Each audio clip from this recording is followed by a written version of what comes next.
What is going on, everybody? Semi-original guy here, aka Mr. Cannon from Advanced Wars by Web, bringing you a little something different.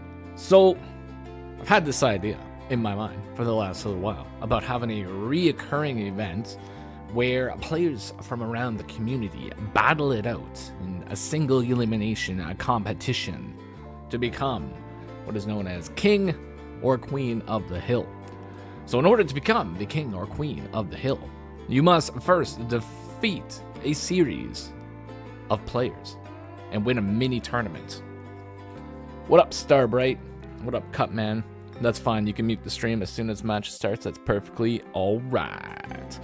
Now, what this is going to entail today is we are going to be featuring 2 games simultaneously at the exact same time. And it's going to be absolutely wild. I have no idea how I'm going to be able to comment on 2 games at the same time, but we are going to see how it goes. Perhaps we will be able to do it, perhaps not. We shall find out, though, because this is going to be the test stream for it, so we are going to see how it all goes down today. Now, the first map we're going to be playing on is a little map called Infiltrators. I'm not going to show it until the actual game starts, but it's going to be great. It's going to be great. Yeah, there's going to be a lot of Infiltrator count dark, that is for sure. Now, currently, I did have 4 players that are available to take part in this event, although one of the players currently is not online, and they are not responding to any of the messages yet. They have not joined the game. But I know that they are from a location in the world, and it's probably pretty early there, about 8:30, 8:37 in the morning, I believe. So I'm going to give it a little bit of time, see if they join.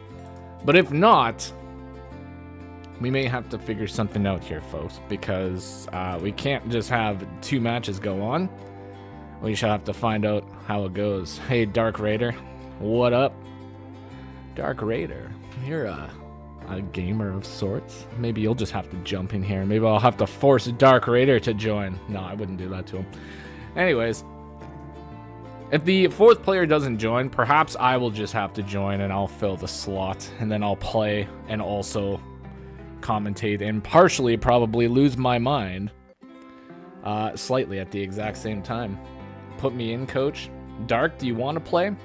If you want to play, you can play. The only thing is you will have to send me a message on Advanced Wars by Web so I can get your username and I can send you an invite. But I'm also going to just give it a couple moments to just see how it goes, and we shall take a gander here. What is this? Ooh, a subscription from Jay. Thank you, Jay. Very kind of you. But yeah, I don't want to give Vil the bye. I mean, if anything, I'll just go lose to Vil in 12 days, and it'll be funny. It'll be totally funny. All right, we'll give it a couple more minutes here. Still have not heard from player. How long would it take? Well, Dark, it depends on if you feel like winning or not. If you feel like winning, it could take anywhere from now until maybe 3 hours from now. Now, if you feel like losing, you might be over in maybe 45 minutes. It just really depends on how you're feeling, how feisty you're feeling, you know? If you're feeling pretty feisty, you might be able to last a little longer, but if you're not feeling feisty, well, you might just be sitting there just twiddling your thumbs for a little while.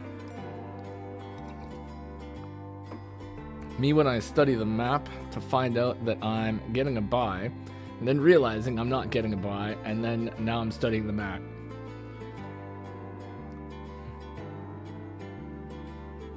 No, you're not gonna get a bye. If anything, I'll have to jump in and fight you, but that's okay. I mean, I haven't even studied the map. I haven't even barely looked at the map. I looked at the map, and then I chose the map because I thought the map looked funny. And yeah, I don't actually know how to play the map, so we'll just have to see how that one goes. My opponent would be Vilfort. I'd probably get destroyed in 15 turns, or less optimistically. Well, I mean, considering the fact that I would probably last maybe about 13 to 15 turns, it's pretty fair estimation. I don't know. I'm not quite sure exactly what your skills are, Mr. Dark Rit, but I ain't got skills. I got no skills over here, folks. I will either lock in or throw spectacularly. No in between, so you'll probably be fine. It's true. It's usually how it goes. You know, you either lock in super hard or you just throw the entire game, and well, that's pretty much about it. That's it, folks. Alright.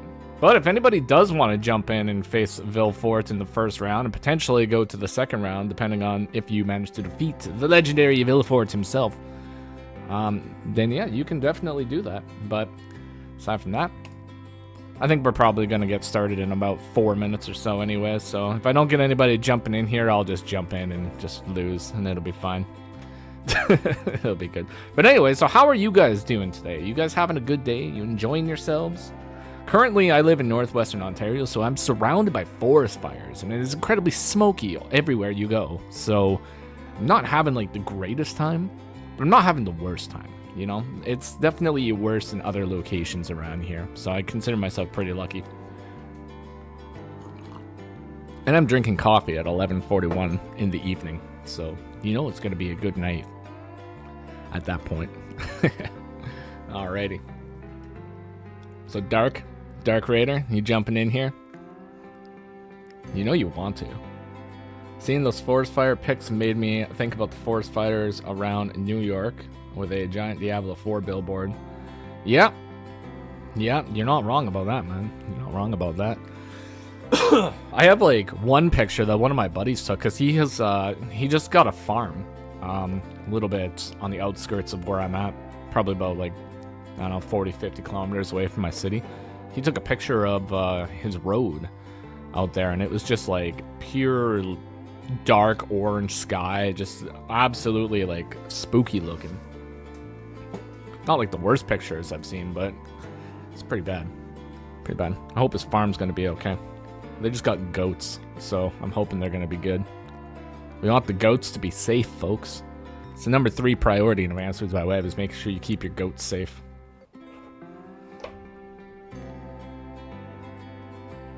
Alrighty.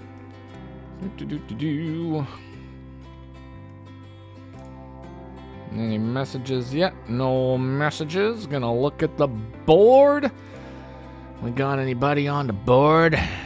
Nobody on the board. It's just Villefort. Villefort all alone, feeling absolutely mighty all by himself.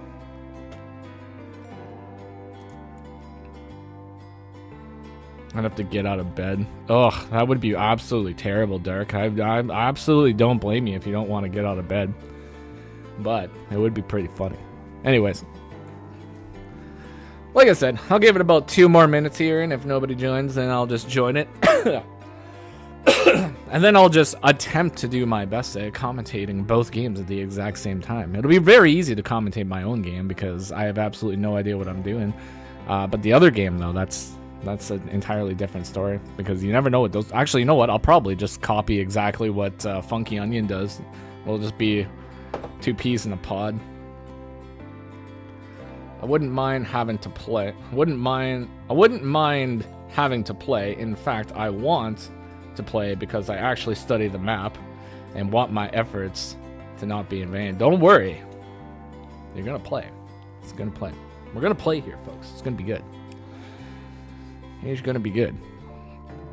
Alrighty, but if I have no takers, I suppose I will just have to face the Villefort myself, and I will have to just put my name in here for the King of the Hill. Hopefully it works. I don't know. We'll see. Excusez-moi, folks. All these forest fires. Let me know if you need me. I'm sure I can lose swiftly. Well, it depends, Dark. If you want to, you can. I'm not going to say no, but if you don't want to, I mean, we're just going to have to make the choice now because, yeah, I got my name. I got my mouse hovering over the name here, so if you want in, you can do it, and I can send you an invite. If not, it's all good. It's all good, Captain. All good, Mr. Dark Captain. I don't think that would really mess up my seating order at all, really. I think, right? Well, it would slightly mess up the seating order, but I'm not really going to worry about that too much. I'm going to write... There we go. There we go. Everything's good. I assume last match map will be the same.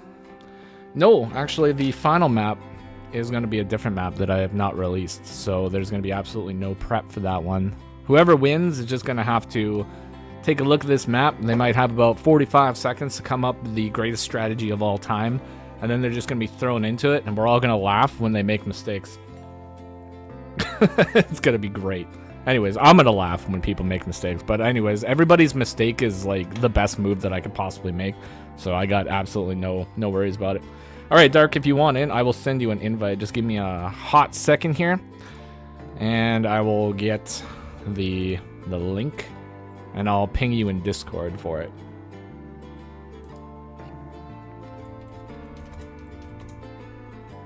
Cinnamon and Dark. Dark Raider. There you go, Dark.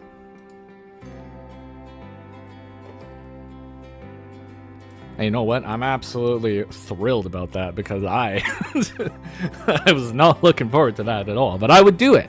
You know, I would do it for everybody. Not for myself. Well, kind of for myself, but not for everybody's enjoyment. It's better that I don't do it. It's not the way that I want to do it. Anyways. So, can I do things? I think I might be able to do things. Can I do things from here?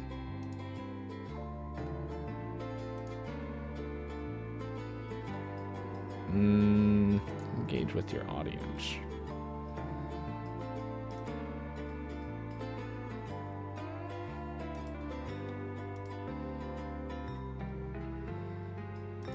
All right, we're gonna do a poll. Who will win King of the Hill today? Question mark. So, our players will be Vilfort. Our players will be Mr. G. Duma. Our other players will be Funky Onion. The legendary Funky Onion himself, the funkiest of all the onions. And the last will be Dark Raider, but I'm not going to put the numbers because I forget. Oh wait, it's written right there. Dark Raider. It's got a 4, and it's got a 3. Holy macaroni and cheese, folks. There we go. Start a poll. There we go.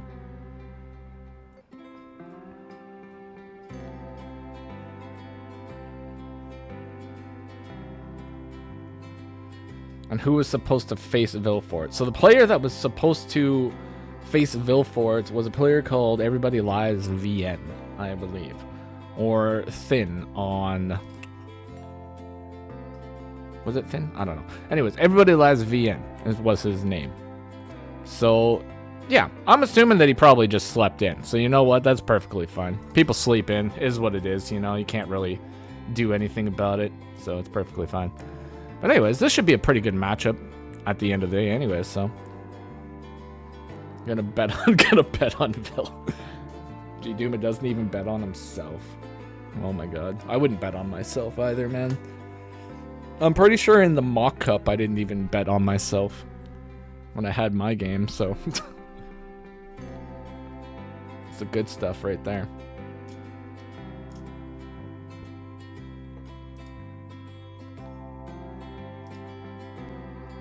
All right. Do.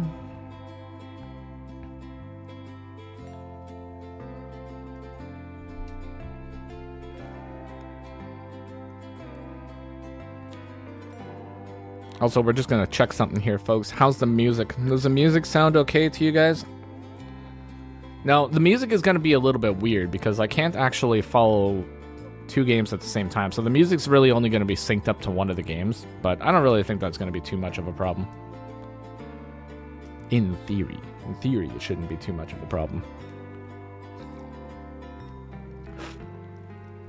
But next week, or not next week, but the next time we do King of the Hill, after the original king today is going to be crowned, we are going to have another challenger match in order to find out who the official challenger or contender is. #1 contender. And the only person that I have on the list here of potential people to come next time would be Alexa. And anybody else that wants to join. So if you do want to join the King of the Hill events that we're going to be streaming here, I believe I have a link in the description where you can sign up on a sign-up form. And it's pretty easy. You only have to answer like 3 questions. Sign up there and I'll put your name on the list. And then when it is time to do your battle, I will message you and we will try to work out a time. Now, I would prefer to have them on Saturdays, but if it really doesn't work out for all the players, we can definitely move the days around. It's not really too much of an issue. So we'll see how it goes. Yes, Funky, I see you're readied up. That is super good. Thank you kindly. Much appreciated. And I think Mr. Dark Raider, he's probably just getting himself all ready here. Getting himself out of bed. Probably putting pants on. I don't know. He could be putting pants on. He might just be playing with no pants though, folks. I don't know. Dark Raider, you know, he's a person. I don't know if he's a pants person. He could be a pantsless person. I don't know. You just never know. Either way, hopefully he's got pants on. Okay, so we got a pants. We don't have a pantsless gamer here. We got a normal pant-wearing gamer, so that's good. Alrighty. Solid effort. Solid effort indeed. Alrighty. Socks. I don't even have socks on. So you're definitely ahead of me. Although I probably should be wearing socks because it gets awfully chilly here in the location where I am. So my feet are probably going to freeze. But yeah, you know, it's a small price to pay for entertainment, I suppose. Alrighty. It's not too shabby at all. Unfortunately, I can't actually see the pole because it's cut off for me. Can I drag this out? I think I can drag this out, right? I can. Wait. Why aren't you letting me drag you out? Get dragged. What are you doing? Get out of here. It's not letting me drag it out. All right. I give up. I give up, folks. Can't do it. Anyways, that's probably enough time. End that poll. We're just gonna see. I think Dark's almost ready, and I would prefer to just have them both start at about the same time. But I mean, I suppose. Just might look a little awkward for a minute. I mean, if you want to start, I'm just gonna say you can start. Can you send another invite? Okay, Dark. Okay. Give me 1 second there, buddy.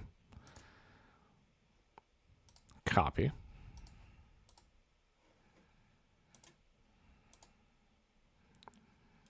I'll send it in your DMs. You're getting DM'd right there. My God, that's the first DM I've ever sent you. Ooh, legendary.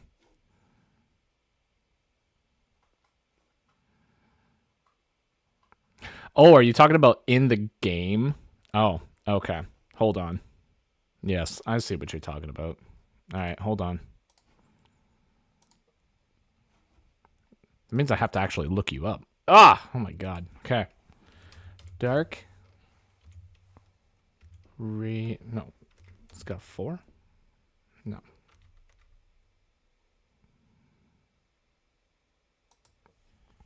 We'll find him.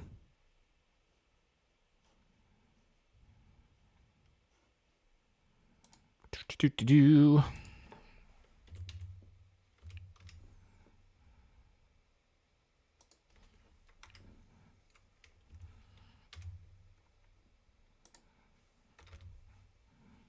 Dark Raider.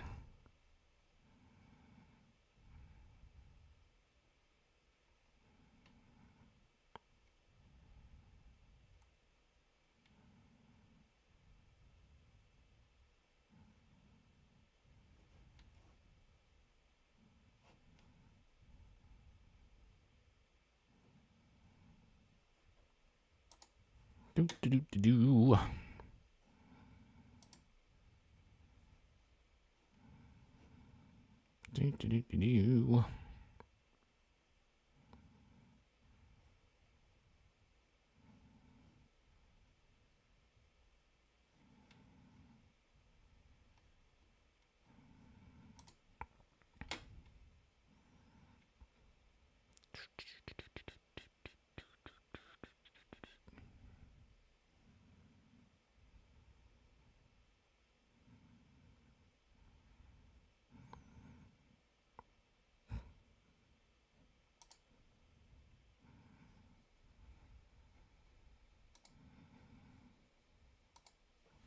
Okay, Dark. It's coming. It's coming right now. What up, P-Dog?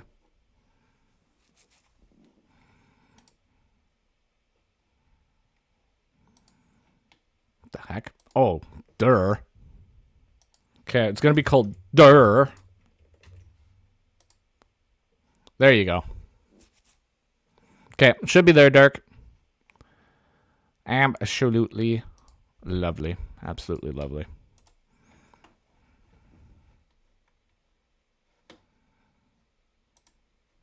All right, G-Duma. Funky. You guys can start your game. And then when these guys start, I will just join them, and then I will pop them both on screen at the exact same time. And it'll be absolutely glorious. Or it will fail miserably, one or the other. But hey, you know what? It's all good. All good in the hood. All right. Do.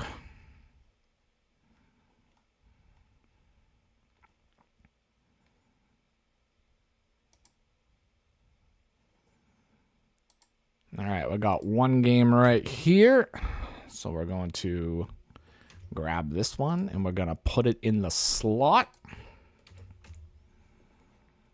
And then, Dark, when your game starts, just give me a little, some information, little check mark, and we'll be popping yours in here too.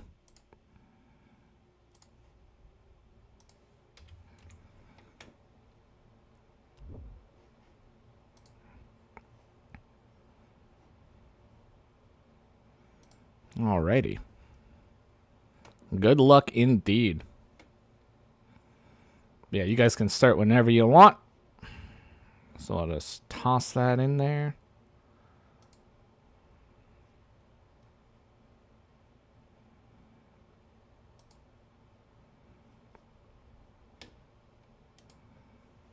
We'll just go over to the stream page right here. So we got the King of the Hill stream right here. We got it set up. In the one corner, we can already see that Funky Onion and G-Doom are already battling it out in the top corner. So that is very cool indeed. And the other one is just a filler spot until the game has actually started. Once it has started, they will be joined there. So we are going to play some tunes. And we are not going to be using this color scheme. G-Doom is going to be purple. It's got purple versus blue over here. And then the other guys will be the other players, other colors. We'll get some other colors in here too. All right, there we go.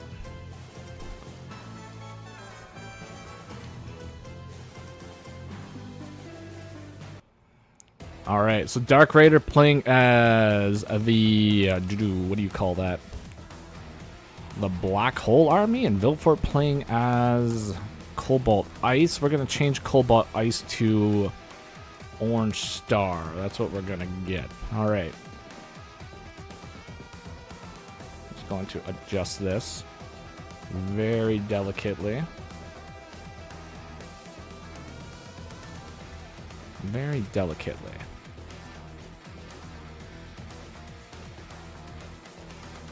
Why are you not being delicate? There we go. Now, I believe that they're both going at the exact same time on the stream. We should just make sure here. Well, they're moving at least.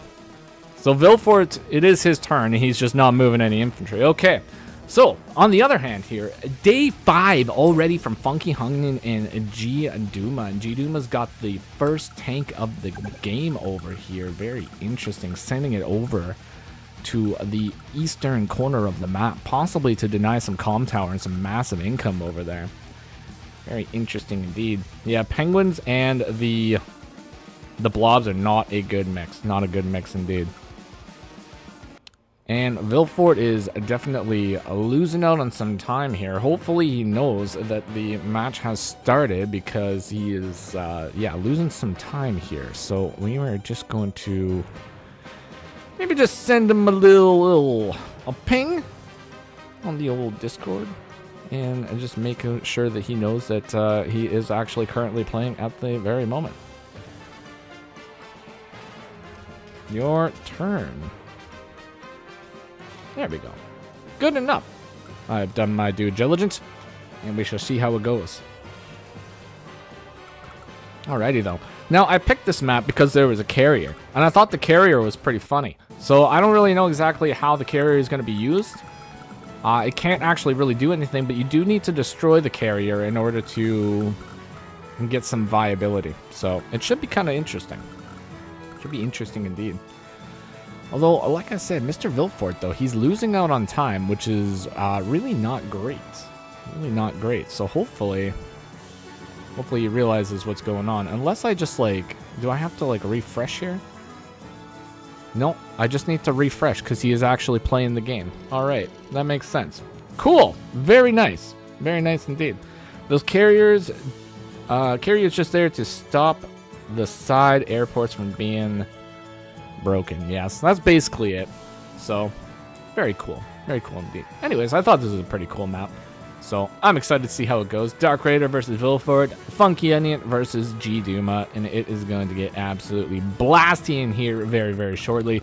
We got an engagement over here from Funky Onion, though. We can see in the top corner here, bada bing, bada boom, infantry has been struck, and it has no counterplay at the very moment. So that is instant income denial over here, so that's very nice. Over here on the Vilfort Dark Raider side, though, we do not really have any engagements yet, but we do have the opening tank over here from Vilfort, so things are going to be getting pretty spicy here pretty quickly. In addition here, we also have Eagle versus Max from Funky Onion and J Duma, and Kindle versus Sammy. Now, I know that Sammy had some interesting viability on this map with the additional capture points, but we'll see exactly how much she can really get from here. Funky Onion foregoing the capture, capping with another infantry, and starting a capture over in the center backed up by a tank. G Duma going to have to bring a tank up here in order to secure some properties up there. Looking very spicy indeed. And a Dark Raider busting out a tank over here in the top corner, bottom corner of the stream, top corner of the map. Raider is a bit of a Sammy simp. He is simping on Sammy hard, folks. That is 100% for sure. I don't know if that's entirely factual. I know the last time when I played Dark Raider, I was playing as Sammy and he was playing as somebody else. And he prevented me from victory marching my way to victory, and I was very disappointed. But that is just the way that things go sometimes, folks. You know, these good players, they see your potential Sammy cheeses and they just put a stop to it, and it makes you absolutely sad to be a Sammy player at those times. But you know what? Happens, folks. What can you do? Excusez-moi, s'il vous plaît. Alrighty. So it looks like G Duma is going to be able to get one of the properties down south. Looks like he's also basically uncontested in the top corner right now. Ooh, Funky Onion. He's got a little bit of choices to make over here. I don't know. I don't know exactly what he's gonna do. He's got the tanks in position to push the top corner, so maybe he'll be bringing both of those tanks over to the corner, deny some income, and recapture some of the properties that G Duma has gotten here. But ooh, G Duma goes for the double interrupt on the 2 infantry here, taking this infantry down to 3. That is going to be kind of interesting, because now that means that the tank has taken double chip damage. So Funky Onion's tank is basically guaranteed to get like the highest roll possible right here. Attacking a max on a city, though, you know, you're still going to be getting some counter attack damage over here. Now, over here on the Dark Raider Vilfort side of the game here, Vilfort is capturing one of the corner properties, bringing some infantry down to the southern corner.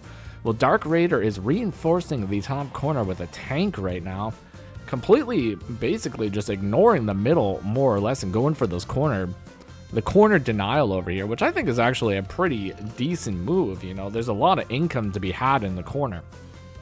Ooh, Funky Onion going in with the 8-5 trade on the tank right now.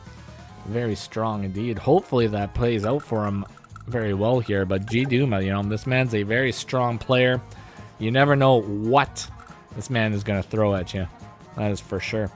Vilfort sitting pretty on a city over here on 13-11, denying the property, but nothing's really in range to capture the property, but it's just a very strong place for a Kindle tank to be, folks. You don't want the Kindle tank to not be on a city, and if it is not on a city, it better be in range of a city. That is basically the best thing that you can do here. Keep it in range of a city, sitting pretty on the city. There we go. Oh, very interesting. So, Mr. Dark Raider deciding to go with an artillery. Now, the artillery can be used to destroy the carrier, which can be very strong. Can be very strong indeed. So we'll see if that works out very well for him. We shall see. Got a denial over here. So infantry has been struck in the corner. Dark Raider going in for the capture. Not necessarily guaranteed to go through with the 2 infantry that are here. So both infantry will be able to strike this if they so desire, but it's kind of a risky move because essentially you're losing 2 infantry if you decide to go in for that play over here. Now, G Duma. It's G Duma's turn over here. Funky went in for a nice, decent attack over here. Did some damage. Let's see if there's any follow-up that G Duma can do here. He's going in for an attack on the infantry that just capped the comm tower. So both players now have 2 comm towers in play here, which is also something to note. This is a double comm tower matchup here, folks. They got 120% firepower on all their units, but max, you know, he's got 140 on all those direct combat units. Now, at the exact same time, Eagle's got, 135 on the air units, but no air units in the battle just yet, folks. Got no air on the field. G Duma pushing up with this tank. He's going to be forcing Funky Onion to potentially retreat with this tank. Oh, he's going in for the extra hit over here. G Duma. You know, he knows that the tank is basically doomed, so he's going out with a blaze of glory right here, making sure that he does as much damage as he possibly can before it goes out. So, props to him. Yeah, seems a bit ambitious to interrupt the Sammy cap in the top upper corner. Just trying to cap comms. Yeah, not necessarily a thing that I would particularly do in this situation. I mean, sending these guys up here, it seems to me like it's just asking for the infantry to be destroyed. So not necessarily what I would do, but at the same time, like, I don't know, man, you know, I don't know. These guys can do whatever they want. They got their own brains, I believe. So we'll see what they do with them, that's for sure. Got a battlecopter over here from Dark Raider. Big battlecopter gaming over here. Oh, and the artillery actually doesn't go to attack the carrier. He decides to go down south to potentially maybe bust open the pipe seam or put some additional pressure down here in the corner. Now, I'm very curious just to see what Vilfort's going to do here. Funky Onion is going in for some damage down in the corner on the top of the screen over here, but seems like Vilfort's going to go for the comm tower, backed up by the tank right now. Can't go in for the denial over here because it's not going to work. So, yeah, that's not necessarily something that you want to do, but this is kind of an interesting move here. So, if Dark Raider goes in for the interrupt against Vilfort, he's going to be facing a tank strike from a urban terrain over here. So, gonna see what happens with that one for sure. It's going to be an interesting one. Funky Onion, though, on the other side, he's capping this property over here on 1308, going in for an execution shot on the infantry in the forest. Went up for a big hit on this tank in the top corner here, brings another tank forward. Now we got ourselves into a dicey situation over here. G-Duma actually doesn't really have that much tank presence up north. Funky Onion just bringing the tanks in non-stop. 5 tanks on the field to G-Duma's 4. It's a tricky situation, but G-Duma does have more income right now. This is one of the dangerous things when you're facing Max, is letting him get to that point where he's at 2,100 income, or 21,000 income. That is triple tank territory every single day. And if you can't get triple tanks, that just means that Max is going to be able to get 1 extra tank every single day, folks. It's going to be absolutely brutal. Absolutely brutal indeed. G-Duma going in for the cap in the corner. Well, Dark Raider ponders his options over here on the bottom corner of the screen right now. What is G-Duma going to do? What is he going to do in this situation? He goes in for an attack on an infantry. Takes it down to 5. That a boy. That's what it's all about. Taking infantry down to 5. That's Advanced Wars by Web Gaming right there, folks. Lovely stuff. Alrighty. Tank going in. Taking... Oh, just sitting pretty on a city, folks. Max is pretty close to a co-power as well. He's only about 9k short right now. Oh, and Dark goes in for the attack on the... What was that? The infantry? Was that an infantry right there? That is super...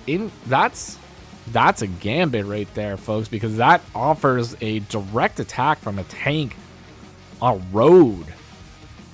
Oh, on a road, too, and that's a big counter attack right there. That's pretty significant, although it kind of needs to happen. Infantry going in for an HQ cap with Kindle's firepower and that defense right there. That can be definitely a tough situation. And this tank can't really stay here because it doesn't really have a counter to the battlecopter right now. Vilfort, he's going to have to send that anti-air into the center of the map here very, very soon in order to counter that. But yeah, tank can't really stay here, so that capture is denied temporarily. I don't think it's long-term, though. I don't. But we'll see. We'll see what he does. Dark going up for 2 captures over here. Very good on 905 and 604. So he's basically guaranteed to get both of those. Well, not guaranteed to get 604, but guaranteed to get the 905. So we'll see what Vilfort decides to do there. Oh, G-Duma. G-Duma busting out the soiled abomination. Smelliest unit in Advanced Wars by Web, folks. It has entered the battlefield here. 23,000 income. He could potentially get one of those every single day if he so chooses. But that essentially does put an end to the shenanigans of Funky Onion with this tank play. Like, Funky Onion was doing some pretty solid tank play over here, and now he's got to figure out what he can do to stop the Soiled Abomination. How does he stop such reckless hate and stenchful tactics? We shall see. We shall see what he decides to do. Funky Onion is a fighter, and he is not going to give up just because a smelly Soiled Abomination has entered the battlefield, folks. Oh no, he's going to keep going. Vilfort, though, takes that engagement. He takes that 8-4 engagement right on the road. Savage damage, folks. Savage damage indeed. Anti-air now covering the capture in the middle of the battlefield here. Covering 1109. So technically, I guess the tank could attack something over here. Like, it could take out the infantry. Because it is covered. I don't know if he's going to go for it, though. I mean, we all know how 1 HP Sammy infantries think. You know, they think about capturing headquarters. And you don't want that to happen. You want to eliminate them as soon as you can. Anyways, got an artillery over here from Vilfort. So maybe Vilfort is planning on doing some big tactical damage over here. You know, he might be going in for some attacks on the carrier now. That's what I would predict, at least. I don't really see any other reason to build the artillery from right here when you can build it from the middle and get it to the center a little bit quicker or send it up north, but yeah, Dark's going to have to come up with some sneaky plans over here. Sits on a city, Mr. Vilfort, and it is now Dark Raider's turn. Let's let him cook up some stuff as we look over here on the Funky Onion page. 16 minutes and 10 seconds on his clock. He's got lots and lots of time. And this is a really good thing. This is where you want to be when you're playing Eagle. You want to be ahead in time. You don't want to be scrambling your lightning strikes. That is for sure. Acquires the port in the top portion of the map here. Puts him at 20,000 income per turn, which is a decent amount of income. Now, the question is for Funky Onion, where can he attack and where can he continue putting pressure? We shall find out very soon. All right, so it would appear that Dark Raider is going in for a double cap up north. Potentially could be denied one of the captures, I believe, here with the 8 HP tank. But considering Dark just brought another tank in, I doubt Vilfort wants to sacrifice a tank just to allow that to go through, or just to stop it to go from going through like temporarily. Doesn't necessarily seem super worth it in my mind, but I've seen crazier things, that is for sure. Oh, Funky finally deciding to bust out that battlecopter over here on this side of the map. Beautiful, beautiful battlecopter. And it's kind of needed at this moment. It is definitely kind of needed. All right, so we'll see what happens here. Dark Raider moves his battlecopter into the center of the map. Good spot for the battlecopter. And Vilfort does have to... he's got to be a little bit careful because a Dark Raider is starting to approach the headquarters here. He is approaching the headquarters with a Sammy infantry. Now, it's very unlikely that an HQ cap can go through at this moment, but I mean, chances aren't zero. Chances aren't zero, so we'll find out. Oh, Funky Onion. He is showing absolutely no fear to the Soiled Abomination. He is moving in with his 2 tanks, doing the damage. Attaboy. Attaboy. You do not fear the Soiled Abomination. You attack it head on. And that's what it's all about.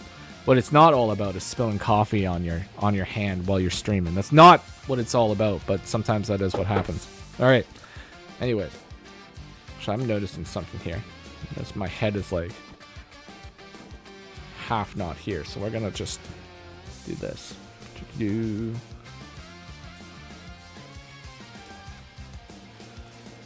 That's mildly better. I'm not like popping in and out of the stream. Okay, perfect.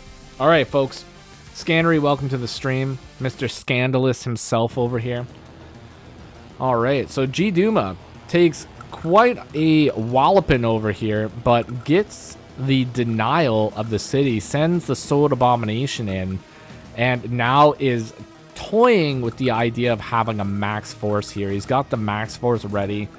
Funky Onion is going to have to play a little bit more passively, or maybe just completely yeet his way to victory here, folks. I don't know, but that Soiled Abomination is going to be a tricky little thing to deal with. So we'll see what happens with this little thing. Oh, G Duma. The G-Doominator over here going in for the double attack with the tanks. Absolutely savage behavior over here.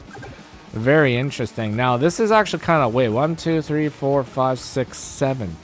This is kind of interesting because Mr. Funky Onion, he's going to be able to go in for an attack with 1 tank. Oh, he can only go in with an attack... Well, attack with 2 tanks at the moment. But yeah, this one has been... Oh, wait. Has it actually been denied? No, I don't think it has. I think Funky might have some plays here. We'll see if he can figure it out over here. But yeah, Eagle is going in for a tank feast, and that's for sure, folks. But we gotta pay a little love and respect over here to the Vilfort and the Dark Raider game. See what's going on here. Vilfort is a push forward 2 tanks, builds a battlecopter, and puts an anti-air directly into the face of Dark Raider's battlecopter. This is getting spooky, folks. Like, what is that battlecopter supposed to do in the face of such danger? Second anti-air. Oh my god. Oh my god. But Dark Raider, you know, this man's a fighter. He's a planner. He's got some plans. Let's see what he manages to do. Artillery is now in position to actually attack the carrier. Now, this is a very dangerous gambit, attacking the carrier when you're facing Sammy, because, oh yeah, Flippin' Funky finds the move that I was talking about over here, manages to get the attack and get a, could have got a double over here though, so I'm surprised he didn't go in for the double, but I guess it's not really super important because he goes down and interrupts this, which is pretty nice, but that's a good attack indeed. Now, anyways, yeah, this is going to be incredibly bad because that's going to be like 30,000 charge, more or less, like a little less than, well, actually about 30,000. No, less than 30,000. I'm not going to do the math, but anyways, so that's going to bring Dark Raider to a point where he's pretty close to getting a victory march. So he's not going to be like, he's probably not going to get a charge this turn or anything, but you know, you're getting yourself into pretty dangerous territory over there. So we'll see what happens with this. Funky Onion, though. Oh my god. Funky Onion has shown up to game, folks. He is going in full tank presence over here. Big stuff, folks. A big tank gaming. Alright, G Duma, though, sitting at about 83,000 value right now. But still 24,000 income, which is pretty dangerous because, yeah, we know what can happen. 3k per HP. Alright, thanks, Dark. Much appreciated. Yeah, 24,000. So, yeah, that's a pretty significant chunk of damage right there, folks. It's a significant chunk of charge. It's a big chunk of charge right there to the power meter of the Salmonator. So, yeah, it's going to be something nice. But that'll also at least charge one of Vilfort's Blights, more or less. So, that's pretty nice, too. Alright, G Duma, what are we going to do? We just got hit pretty hard over here. So we'll see what he decides to do. Can just retreat the 2 tanks. Doesn't really need to keep fighting. Could just buy like another... This man could just buy another Soiled Abomination if he really wanted to. I mean, he could just do that. I mean, it'd be pretty smelly, but it would be pretty powerful. Funky Onion's not well, 21,000 funds. It's very reasonable to get yourself a bomber at that point to deal with the Soiled Abomination. So maybe that might be his plan to deal with it if it pops up, but... I don't know, G Duma, we're going to have to figure out something here. I mean, I think it might just be a time to just bust out as many tanks as we possibly can or something, you know? We'll see.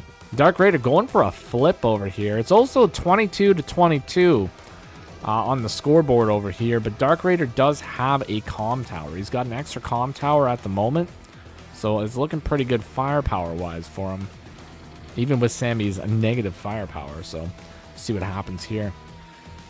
G Duma is pushing in the Soiled Abomination, and Funky doesn't really have an answer to the Neo tank at the moment. Like, maybe Lightning Strike, you can make the argument that you can move in with an artillery and fire with the Lightning Strike, but, I mean, currently, at this very moment in time, there is no true counter to it. And even though the tanks did strike down south, it's fighting into a 2-base side, so, I mean... Max could just bust out some tanks and basically equalize this. So I think G Duma is still in a very solid position, even more so considering the fact that he's got 25,000 income here. The turns are actually day 11 and day 10 over here as well, folks. So it's basically like dead even right now. Even schmeven, even games.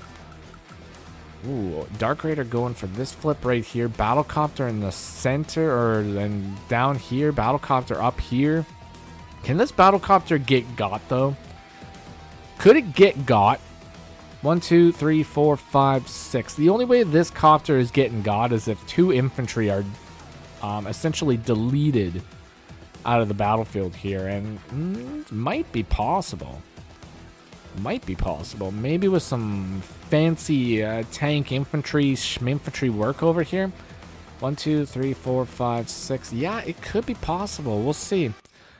Oh, not with that move though. I think Vilfort, or I think Dark Raider, he had some thoughts here. He had some extra thoughts about his position. Was like, you know what? You know, I'm thinking something might be wrong with this, and he goes and rectifies the situation, folks. Rectifies the situation. Big flipping moves right here. So, I mean, this tank could be destroyed though, but. I don't know, we'll see. I would be absolutely pooping my pants right now, though, if I had this many infantry next to my headquarters. I would not be having a very good time. I'll tell you that much, folks. I would tell you that much. All right.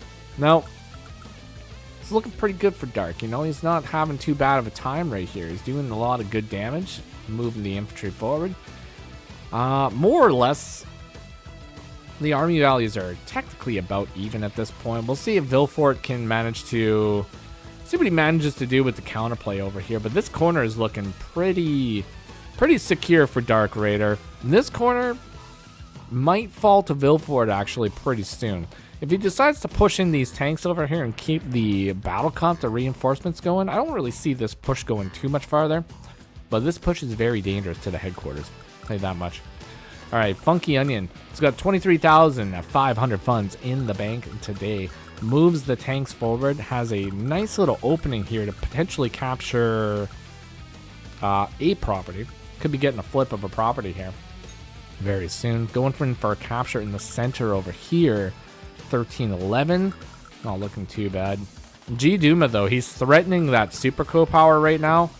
And yeah, that can be a very dangerous thing. Not only dangerous because the super co-power is very powerful, but it's also dangerous to the mental state of Funky Onion because he's going to have to constantly play very passively. He doesn't really want to push in unless he's going to potentially lose his entire army here. At the same time, though, you know, Eagle is a master of the stall. He could just be sitting back, waiting, building up his army, and getting one of the fattest lightning strikes you've ever seen in live gameplay, folks. It is entirely possible. All right, let's take a gander over here at the Vilfort play here. Got the big arty shot on the carrier. Yeah, that is some nice damage to the carrier. Okay, Vilfort, he's going in for the attack on the tank right now. He's got a singular tank hit, though. Is he going to go in for the double? I don't know. I don't know if he's going to go in for the double. No, I don't think. We're going to just pop up the damage calculator here because I just want to know. I really don't think that this is a sacrifice. No, it's not a sacrifice. Maybe if it was a sacrifice. I still don't really see you breaking through here, so it's really not a big thing. Really not a big thing. Mr. Vilfort got 11 minutes and 45 seconds left on the clock. Dark Raider, 8 minutes and 45 seconds, though. Both of these players are a little bit lower in the time frame than the Funky Onion and G Duma, who are actually further along in the game. So, yeah. A little bit, maybe possibly a little bit more yeeting on one side or the other, but you know what? That's okay. I don't actually think either players are really yeeting all that much. Oh! Folks, we got a max force. We got a max force over here from G Duma. Holy moly. What is he gonna do with the max force though? Like what possibilities do we have here? Is this to go in and deny some properties? Oh, Neotank moves in. Okay, so Neotank moves in. Oh, is that a snake? Is that a snake of a property right there? Oh, no, it's not necessarily a snipe of a property, but it is a force denial over here. Oh my god, we got simultaneous powers, folks. Vilfort going in for a power as well. Gets the, oh my god, he gets the big break over here, folks. Oh my gosh, he gets it. And that allows, oh wait, hold on. He doesn't get to move in with the anti-air because of the additional infantry. Oh, that's tough. That's a tough one right there. So Battlecopter is still in a position where it can attack, but the damage that Vilfort managed to do with that co-power. Oh my gosh. Oh my gosh. Savage. Absolutely savage. I'm going to take a sip of my cold coffee because it was so savage.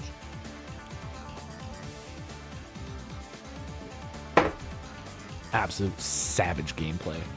All right. Good stuff, folks. Good stuff. I think that actually denies this. Oh, no, it doesn't deny this property because that's sitting at 5. So that's going to get captured anyways. Because Sammy is based, actually, folks. For those of you that don't know, playing Sammy is absolutely based. And it's a lovely, lovely time. Lovely time indeed. 1, 2, 3, 4, 5. Interesting. Very interesting. I very much doubt that it's going to be possible, folks, but if there is some potential for the Dark Raider to sneak himself out a super co-power, this game could potentially be over. I don't think it's going to happen, though. I really don't. I don't think that we have enough charge to sacrifice our entire army in order to get a super co-power, but you know what? Crazier things have happened, folks. So we'll see what happens in the next day or so here. All right. Now, on the other side here, G Duma used that co-power. Got a few attacks over here, but I don't really see any super crazy significant amount of damage from it, but manages to gain himself a lot of territory, though. He did gain himself a lot of territory. And is there going to be Lightning Strike this turn? Could there be Lightning Strike this turn? He's 3 bars, so he's about 27k away from the Lightning Strike.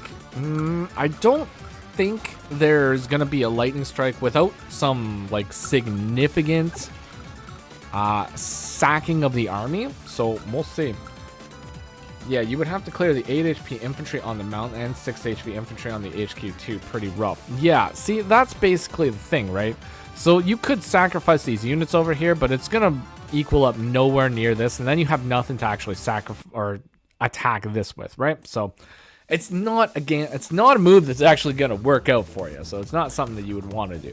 But you know, the dream is never dead, folks, and that's what it's all about. The dream of the 1 HP Sammy infantry cap in the HQ. That's what it's all about, folks. It is what it's all about. But I don't think we're going to be seeing it today. All right. Funky Onion, the Funky Onionator, playing as Eagles, sitting currently at 54,200. Total charge for the Lightning Strike has just been hit mildly, perhaps medium mildly. And now he's got to figure out what to do in this situation. I think he could sacrifice for a Lightning Strike, but what's the real value of sacrificing for a Lightning Strike right here? I don't know. The Battlecopter, you know, that's a possibility. Double tanks into Neo tanks could potentially do that and guarantee yourself the KO of the Neo. I don't know. You know, I'm not going to say anything, folks. I'm not going to say anything. We're just going to see what the Funky Onion does in this situation, because there might be some plays, but we'll see. He does sacrifice. Oh, okay. This man is going for the Lightning Strike. He's going to be Lightning Strike-a-thing upon his enemies here, folks. Got a sacrifice. Is getting absolutely wild.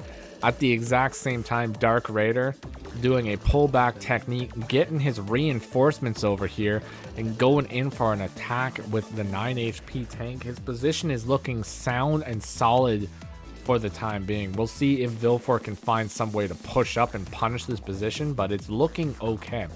Over here in the corner, though, he's about to lose some property, so this is going to get relatively even on both sides very shortly. But right now, Funky Onion has busted out the classiest of all the units, folks. The classy medium tank is on the field to fulfill its destiny of destroying a soiled abomination, and that, my friends, is what it's all about. We got the Lightning Strike, and the medium tank moves in to destroy the soiled abomination and fulfill the prophecy of the medium tanks everywhere. This is the greatest medium tank to ever exist in Advanced Wars by Web right now. Owned by the Azure Asteroids army. What a massive play indeed. All right, but at the exact same time, G Duma has got 25,000 income. He's going to be able to do so much buying power with that money. He's going to be able to buy so much stuff, folks. And I think he should have another power. Yeah, he's going to have another power, but does he have any potential attacks? Like, these tanks are they're not going to be here very long. This is one of the dangerous things about Eagle Super Co-powers, is you can do some damage pretty good, but the vast majority of your army is left in shambles afterwards. So we'll see if Max can find some counterplay here, because now he really needs to play his power game very well And currently, like, he doesn't really have a whole lot of properties that are being flipped. He's got one property down here that's being flipped. Can get a denial over here, so that's going to hold out for a little while. But this medium tank over here from the Funky Onion, MVP of the game. All right. A little bit of lagging, eh? Apologies, folks. See if we can close some things over here. Hopefully stop some of that lagging. All right. Hopefully that works good. Alrighty. So carrying on here. G Duma. What's G Duma gonna do here now?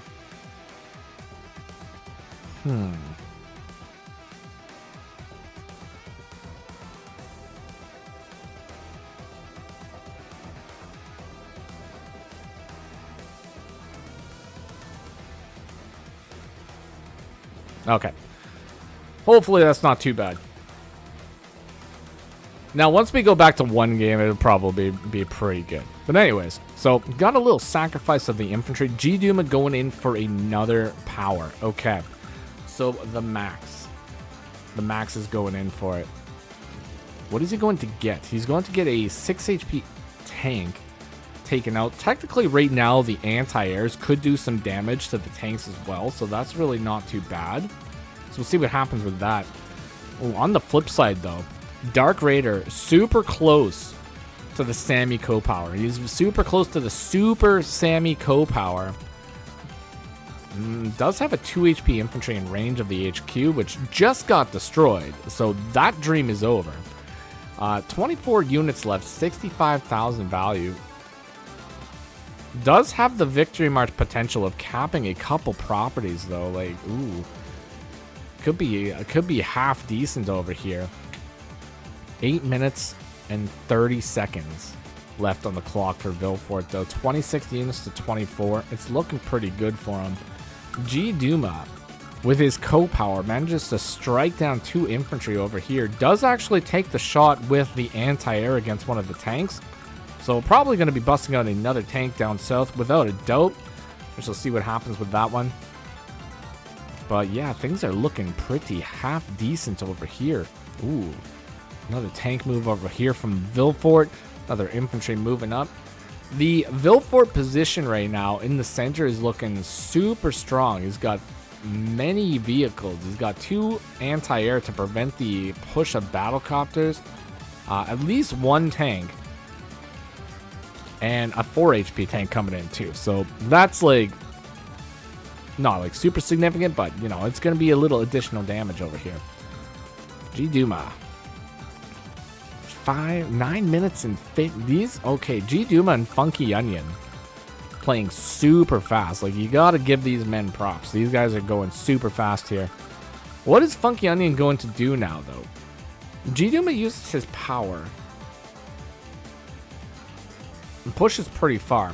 Like, this is going to put Funky in kind of a dangerous situation because now Funky doesn't really have a whole lot of units left. Like, he's got these 2 tanks down here. They're not really going to be able to do a whole lot of damage. They're probably going to get destroyed. Medium tank is basically going to own the top portion of the map here for a little while, but G Doom has just got so much money. He's going to be able to get some stuff, folks. He's going to be able to buy some things. Oh, it's going to get spicy. It's going to get spicy. All right, Dark Raider uses the Super Co-Power. We got a Victory March over here from Dark. What is he going to get? What is he actually going to get? He's going to get another property here. That's about it. I think he's just going to snag 1 property. 2. Okay, he's going to get 2 properties. He's sitting at 28 properties, though. I can't remember. What did I set the info at? Capture limit 34. So he's still not close to the capture limit here. But he's approaching it very quickly. He's at 29. Going to be at 30. Oh my god. 30,000 properties per turn, folks.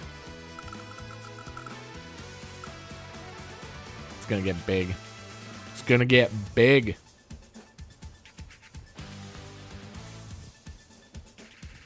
Get that off of here. Alright, Dark, what are we going to do with the rest of this turn? Could actually go in for the capture of this corner property and get a denial on the comm tower, it looks, too. So Kindle's going to be stuck in that perpetual state of not having a whole lot of firepower. Funky Onion goes in for the attack on the carrier again. Gets absolutely no charge to G-Doom as well. Can buy a medium tank every turn with that kind of dough. Exactly, Dark. We could be busting out medium tanks every single day with that kind of money. Oh, if we plan it out super well too, you know, we could be busting out 2 medium tanks every single turn. You just got to save a little bit of money on day 1 and you can get the medium chains coming out, folks. Get some medium chains off the hook. Let's see it. See if he does it. He's probably not going to do it, but you never know. You never know. Dark's a wild man. He does wild man things. A little Funky. We need to see what Funky's doing. He's doing a little bit of thinking here. He went in for a capture. He finished the capture down south. And now he's trying to ponder to himself what he's going to do in this situation, because he's potentially going to be losing 2 tanks down south. And he's got to figure something out here. That's what it's all about. You got to figure something out. 1, 2, 3, 4, 5, 6. Can't really attack down south with the battlecopter. He's stuck in a rut over here. So we'll see what he decides to do. The Dark Raider, 5 minutes and 15 seconds left on the clock, has basically moved all his units at this point. Doesn't even go in for the capture on the corner though. Foregoes it to get 2 infantry strikes. So he's playing the long game. He is playing the long game over here. Sulfurant, yeah, we're double game streaming. We're also lagging a little bit. Not really much we can do about that, folks, unfortunately. Maybe one day I will get a better computer. One that can handle a double game streaming. But until that time, folks, we do what we can with what we got. Alrighty. Welcome to the stream, by the way, Sulfurant. Welcome indeed. Holy moly. Okay, well, that was a big hit. But Dark's got to buy some units and end his turn. Otherwise, he's going to be running out of time here. Alright, and Funky Onion doesn't go in for any attacks on the tanks. Retreats the tanks over here to 14, 14, 14, 15. And then is really thinking about his next move over here. He's going to go up with his tank or his battlecopter. Oh, is he... Wait, he can't secure his capture though. But he can surround his capture. So it can be interrupted, but anything that interrupts it is going to be absolutely blasted to smithereens, folks. It's going to be blasted to smithereens. Vilfort takes control of the field once again over here. Behind 29,000 income to 20,000 income right now. Getting absolutely spooky over here. But is way ahead in overall unit value. So we'll see if he can hold out here and do some damage. And takes out one of the infantry. Basically almost takes out an entire tank down south as well.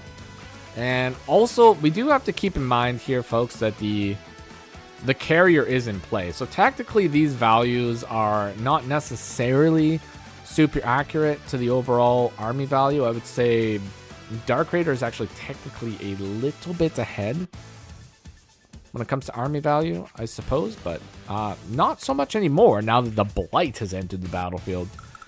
Alright, G-Duma also taking control of the battle over here, so we're going to see what happens with this. Progressing very mildly over here as we attack 2 tanks.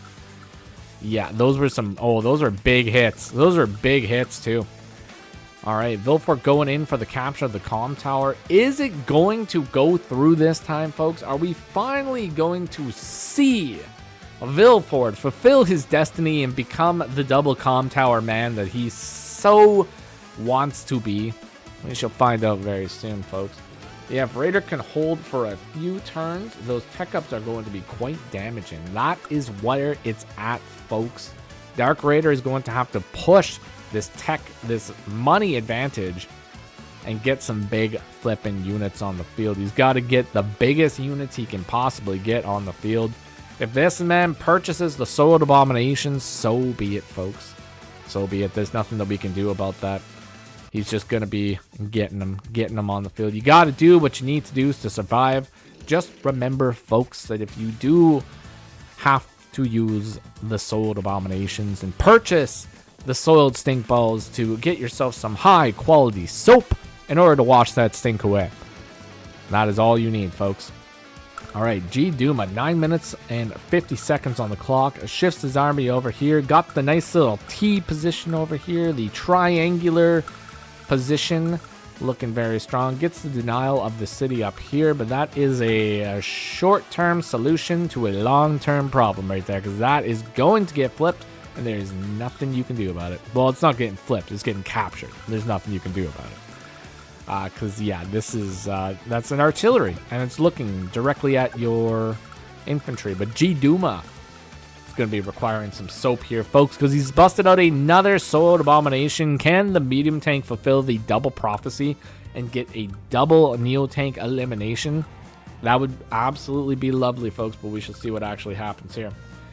I think it should happen now or next turn, unless Raider is going to sack tanks into the artillery. I don't know. I don't know what he's going to do. We'll find out. But yeah, he's going to have to figure out something. Raider over here. He's got to do something. He's got to get the tech ups, man. There's not really much else that you can do in this situation. 29 units to 23. These are going to get flipped. There is basically no stopping that. So that is going to be not like a full... not a full bring back into the game, but it's going to be pretty good. It's pretty good. So it's got to happen. So yeah, we'll see. Is Dark Raider going to be busting out some fat tech, folks? Let's see. See if he does it or not. But most of his tanks are in shambles right here. He does have 2-3 tanks that are going to be pretty strong coming to the front lines here, but nothing that can really contend with the Vilfort tanks on a city with the power. That is going to be a difficult situation to deal with for sure. Alright, so now that the carrier is actually basically destroyed over here from Funky Onion and G Duma, so now we can see what the real values are over here. And we got about 90,000 to a 98,000 game. So that's looking pretty even. Got a nice chunky units over here. Nice wall over here from the Funky Onions. So we got a nice wall over here, nice wall over here. Getting into a little bit of a stall game.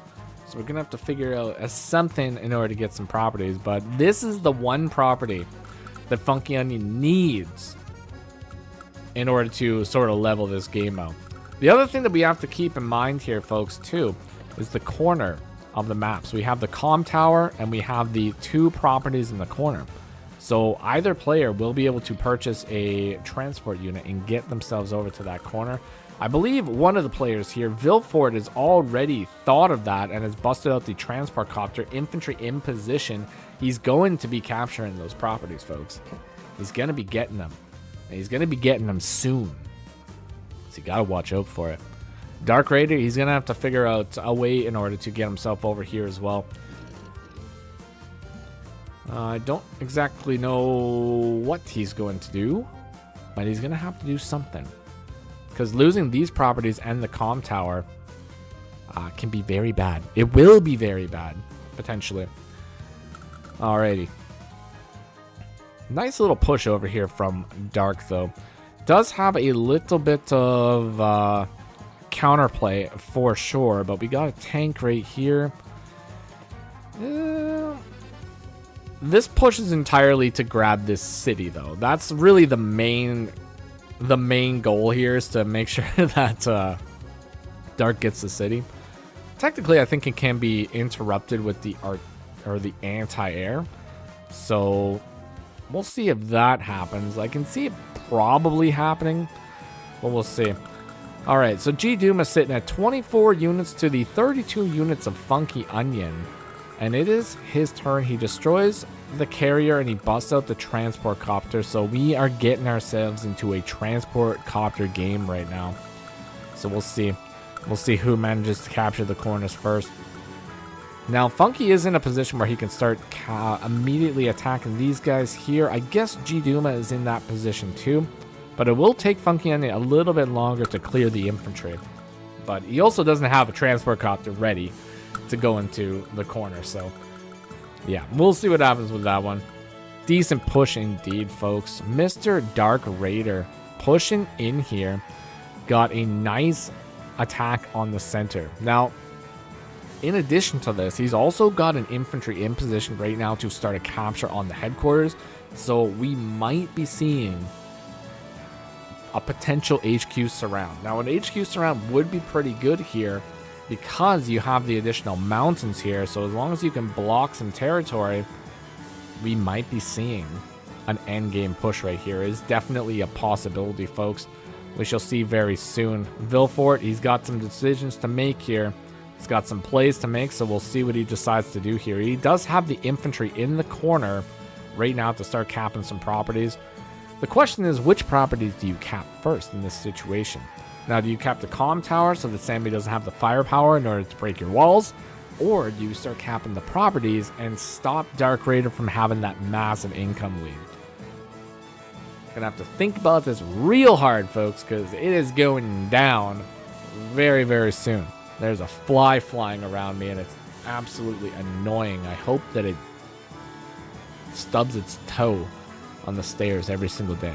That would be the greatest outcome that I could hope for in this situation. Alrighty, infantry sitting on the HQ, because, yeah, that's got to be there. But is there potential to... Oh, no, there isn't. Oh, wait. Oh, no. Oh, wait. Oh, no. No, this is fine.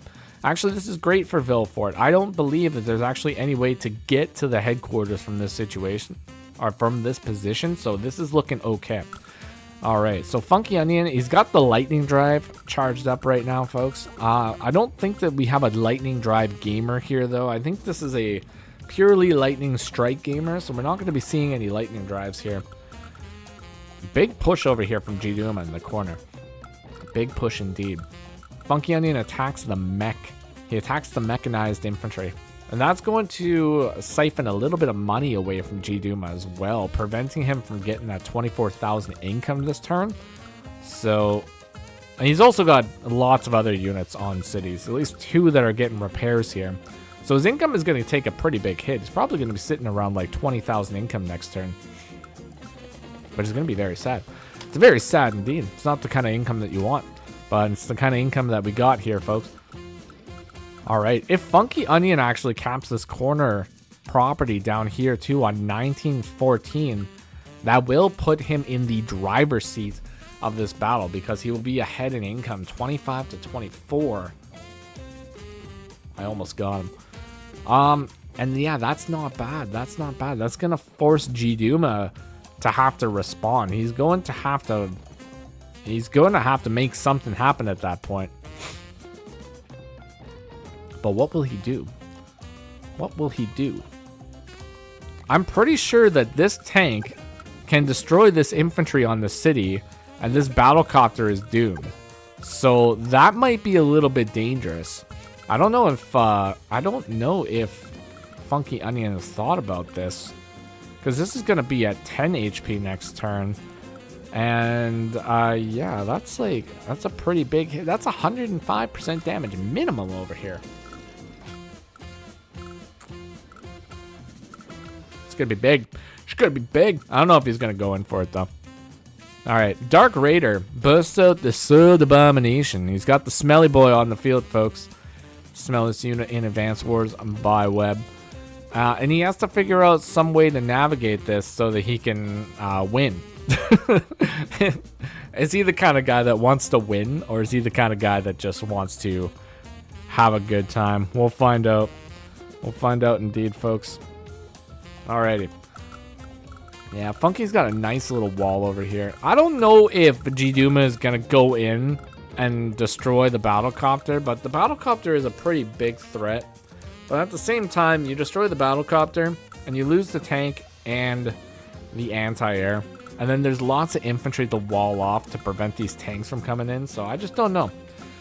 I don't know, man. I don't know. It's looking kind of rough. We'll see.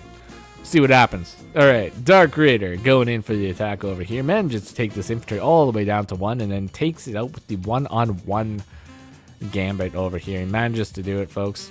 We've all been in that position where we've went to go and attack an infantry with 1 HP and it fails and your infantry gets destroyed. And it's an absolutely terrible thing.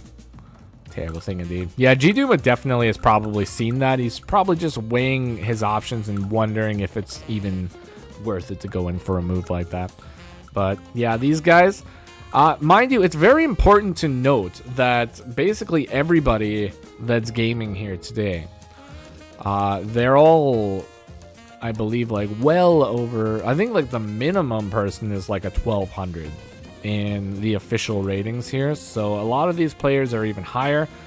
Dark Raider is like, I'm pretty sure he was like a top 10 player at one point, if he's not a top 10 player right now. And Vilfort's like a top like 10 player in live, and G-Duma is like right behind him. And Funky Onion's just an absolutely massive beast of a Funky Onion. So yeah, we got some good players here today, folks. That's for sure. He's the funkiest onion of all the onions.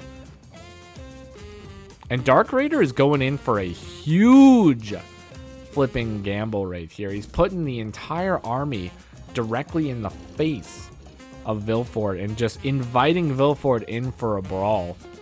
Holy macaroni and cheese. And does Vilfort even have any big potential here? Does he have any big moves that he can do? Like, he can go in for some... Yeah, Funky's got layers, man. He's got layers. He can go in for some big attacks here. Like, he can get a couple KOs, but with the... Oh my god, the Neo Chain! We got a Neo Chain coming here, folks. Oh my gosh. Oh my gosh. Get some soup. Dumping the entire army into that box. Yeah, that's what he's doing. He's got fat stacks of layers over here. It's looking pretty wild. Anyways, so yeah, these anti-air are going to be a big problem, because if they weren't here, then you could just put the battlecopter on the HQ and you wouldn't really have any issues. But yeah, now you got some serious potential of breaking the HQ. But without like an additional battlecopter here, I don't think anything really one-shots the infantry on the HQ. So Victory March, I don't think is a huge threat at the moment. So I think he's like okay here. Anyways, let's pay some attention over here to the G-Duma Funky Onion game. G-Duma doesn't go in for that shot in the corner though. So yeah, while it's a guaranteed shot to make sure that you can destroy the battlecopter, I just don't necessarily think it's super worth it in this situation. You lose 2 tanks and you charge the lightning strike pretty significantly there, and Funky Onion that's right in range of airport. So I mean, you're not really doing too much in that situation at all. G-Duma's got nice cap opportunity unless Onion wants to sack a tank. Does he? Yeah, he's got some potential right there. Could be denied with the air or the battlecopter, I suppose, but yeah, I mean, if it gets denied with battlecopter, he loses battlecopter. If it gets denied with tank, might potentially lose tank fighting into 2 base range. Yeah. Oh, it's going down. It's going down right now, folks. And G-Doom has actually managed to bring his unit count back up to 30 to 31. I believe this man was behind by like 10 units or something at one point, but it has leveled out. This is turning into an absolutely savage game between the Funky Onion and the G-Duma. Holy moly, it's getting pretty wild. And there's a flip potentially going through right here. So now Funky Onion has to make a choice. He's got to choose to go in to deny this. If he goes in to deny this, there's a Neo tank there. There's a Neo tank there, folks. It's getting wild. All right, Vilfort, though, has busted out a bomber. He's got a bomber on the field. Big bomber action over here. That's going to be able to take care of the Sword Abominations without a doubt. Holy moly, 29 to 21 units over here from Vilfort. Looking absolutely wild, devastatingly strong power over here. Will Dark Raider push in and attempt to fight this, it is kind of a dire situation. Like, can he really push in to attack this? I mean, there's 2 artillery right here. That's going to be difficult enough to position around, but 2 battlecopter, anti-air, double tank right now, multiple infantry. And even if the Sword Abomination moves in, it's going to be moving into... Oh. We attack that right into the range of an artillery. Are we going to attack the artillery? We're getting a flippin' Neo-tank right in the face of this HQ right now. And Dark Raider is staring down his power meter super close to a victory march. It's not going to happen this turn, but if he sets up properly, he might be getting one of the greatest flippin' lightning or victory marches we've ever seen here, folks. It could be going down very shortly. Welcome Lou Lurit and welcome Bogeus. We are doing King of the Hill, where players from the community are going to be battling in a mini tournament series in order to be crowned the King of the Hill and then be forced to fight to retain their title on future streams against a worthy #1 contender who will also have to fight in a mini tournament to officially be named the #1 contender. That is what is going down here, folks, and we are going to be seeing it go down right now because it is getting absolutely wild. We got 2 games on the field right now, 2 games on the stream. Let's watch it. Let's watch it go down. All right. Dark Raider has got such a decent attack here, folks. Like, that's looking pretty nice. It's looking decent. But Vilfort, he's also almost got the, what do you call it? The High Society? And High Society with 21 properties, I mean, that's going to pretty much slap super hard. But the loss of the artillery, that is a big loss. So we'll see if this bomber can get down here quick enough. Oh, a fighter over here from Dark Raider as well. Not too shabby. Oh, Funky Onion, 2 minutes and 20 seconds left on the clock and still has the majority of his units to move right now. Really needs to make a decision on what he wants to do here, because if he wants to be playing that Eagle Lightning Strike game, he's going to be needing some more time on the field in order to get those precision attacks. Oh my god. Oh, and Vilfort brings the battlecopter forward to attack the tank. This could be the attack that he needs, because now he can secure his HQ and he doesn't really have to worry too much about the victory march. But is it going to be enough? I don't know. We're going to find out if it's going to be enough, folks. Eagle Increment Gaming. Yeah, Lou, you know it all too well. You know the feeling of the Eagle Increment Gaming, folks. We have all been there. We have all been Eagle. We have been popping lightning strikes with 1 minute and 6 seconds left on the clock, with probably like 23 units to move, and we have somehow managed to do them. Not well, but we managed to do them, and that's what it's all about, folks. Alrighty, big anti-air hit.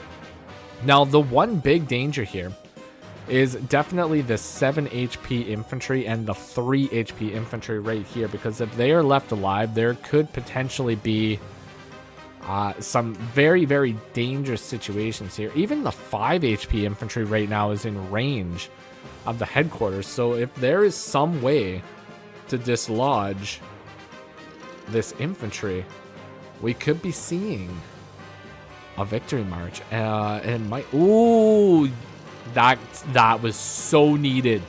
Was so needed. Vilfort saw it. He understood the assignment, folks. He knew what was going down, and he stopped it. He stopped it right there. I think with that move right there, I don't really believe that there's any way to get the victory march this turn, because you can't really dislodge these 2 battlecopters without an anti-air. And you only got 1 anti-air in the field, and it's sitting at 3 hit points right now, folks. The one over here on 1110. So that's not going to be happening anytime soon. Alrighty, this fly is absolutely pissing me off, though. This guy needs to get out of here as quickly as he can. Anyways, that's not important to the overall stream here, folks. What is important is the fact that Funky Onion is sitting down here at 34 seconds. And G-Doom is sitting at 9 minutes and 40 seconds. Like, this man's got time and a half to spare to think about how he wants to position himself so that he gets the maximum fear out of Funky Onion with his potential of using his co-power at any point in this battle.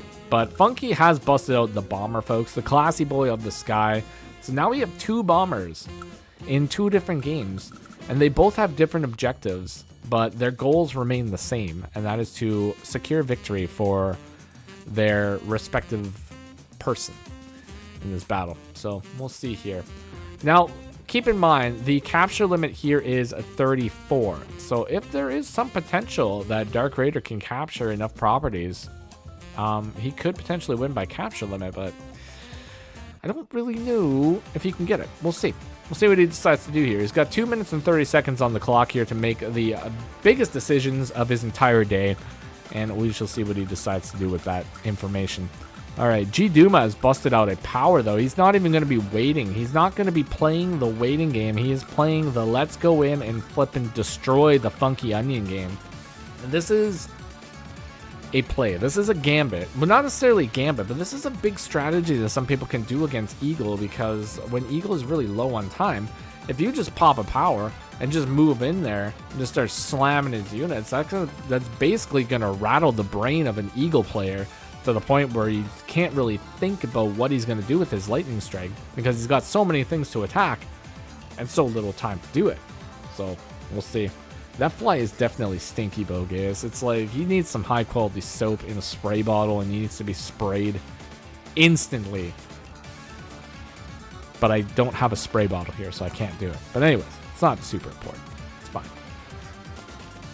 Folks, I'm just going to rant a second about flies, because like I left my house today, and then I came back in my house maybe an hour later, and just all of a sudden there was like 12 flies in my house. And there was no flies in my house when I left, but when I came back there was 12 flies, and I had to eliminate every single one of these flies, and they were just all over the place. And as soon as I would eliminate some, more would just show up, and I don't know where they came from, but they just kept on showing up, and I just had to keep eliminating them, folks. Like Sensei infantry, that's what they were. They just kept on spawning all over the place, and I was having the worst time, but they all got destroyed, so don't worry, it all worked. All right, end of rant. Flippin' G Duma going in here with one of the fattest flippin' max forces that we've seen all day. It's gonna be wild.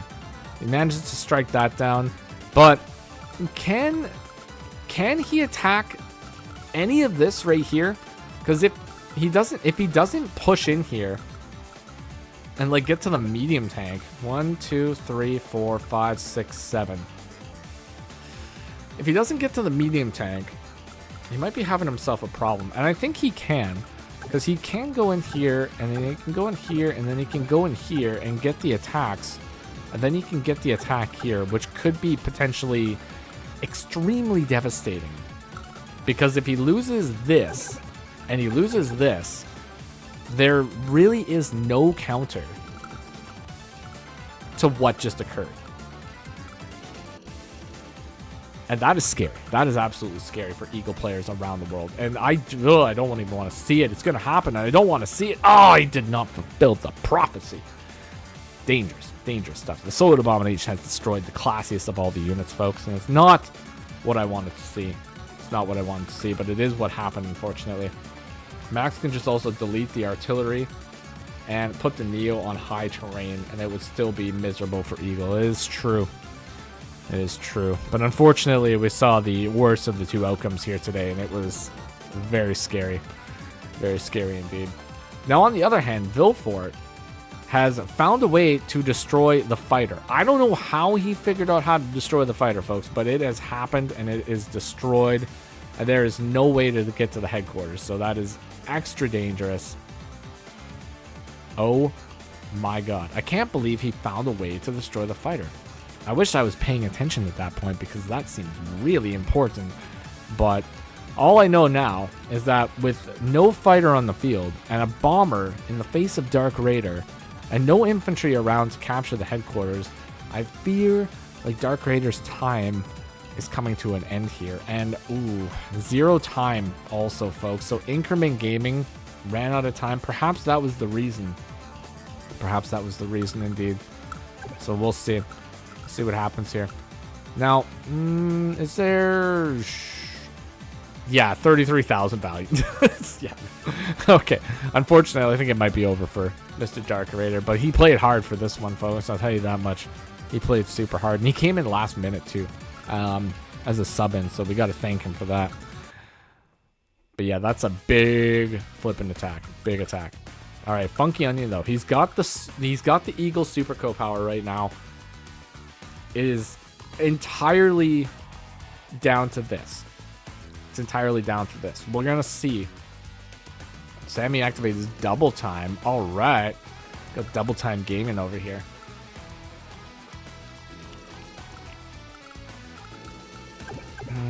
Bomber can't reach the Neo Tank either, so that's kind of annoying. Kind of very annoying. 1, 2, 3, 4, 5, 6. Can't attack the art and can't attack this anti-air either. Tank can attack this anti-air, so the bomber can get up here.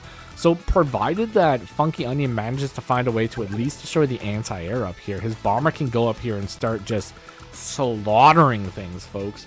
Absolutely slaughtering things. It's definitely a possibility. So we're gonna see. We're gonna see if he pulls it off. Alright, Dark Souls have got 1 minute left on the clock here, so let's see if he manages to find some attacks over here. Hitting some big attacks. He actually dislodges his own Neo Tank. So we'll see what happens with this. Is he going to be able to get up here and do some damage with that Neo Tank? Vilfort's sitting at flipping 4 properties, though. Or not 4 properties, 3 Calm Towers. This man's got firepower for days right now. Alright, Funky Onion with 1 minute and 10 seconds left. Pops the flippin' Co-Power. He pops the Super Co-Power, the Lightning Strike. He does it.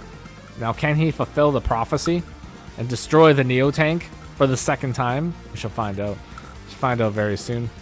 He's not going to go in for the Neo Tank attack, but he needs to go in for the anti-air attack. That is one thing that has to happen right now, without a doubt. If the anti-air is killed, I bet G-Dooma builds a fighter just to cover it all. It's definitely a possibility. Dark Raider has resigned the game against the Vilfort. The Vilfort is the winner of the first round. Well played by Vilfort and well played by Dark Raider. That was a tense matchup between these two. Holy macaroni and cheese, man. That game went hard. That game went hard indeed. Crazy stuff. Wild game between those two. Well played. Well played indeed. All right. Fantastic stuff, man. Fantastic stuff. All right. Now that we're down to 1 game, though, we are going to switch it over here. So let's just wait a second here and get it going. It's just got to do the old loaderino. So whenever it decides to do that, we are going to swap over here. So we got a singular game mode.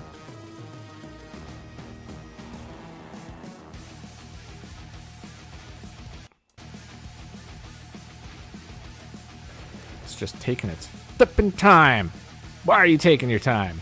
There we go.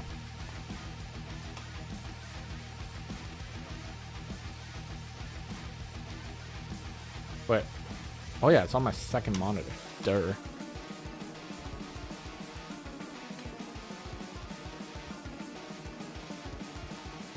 It's on scene, right? There we go. And we're back, folks. We're back on big screen.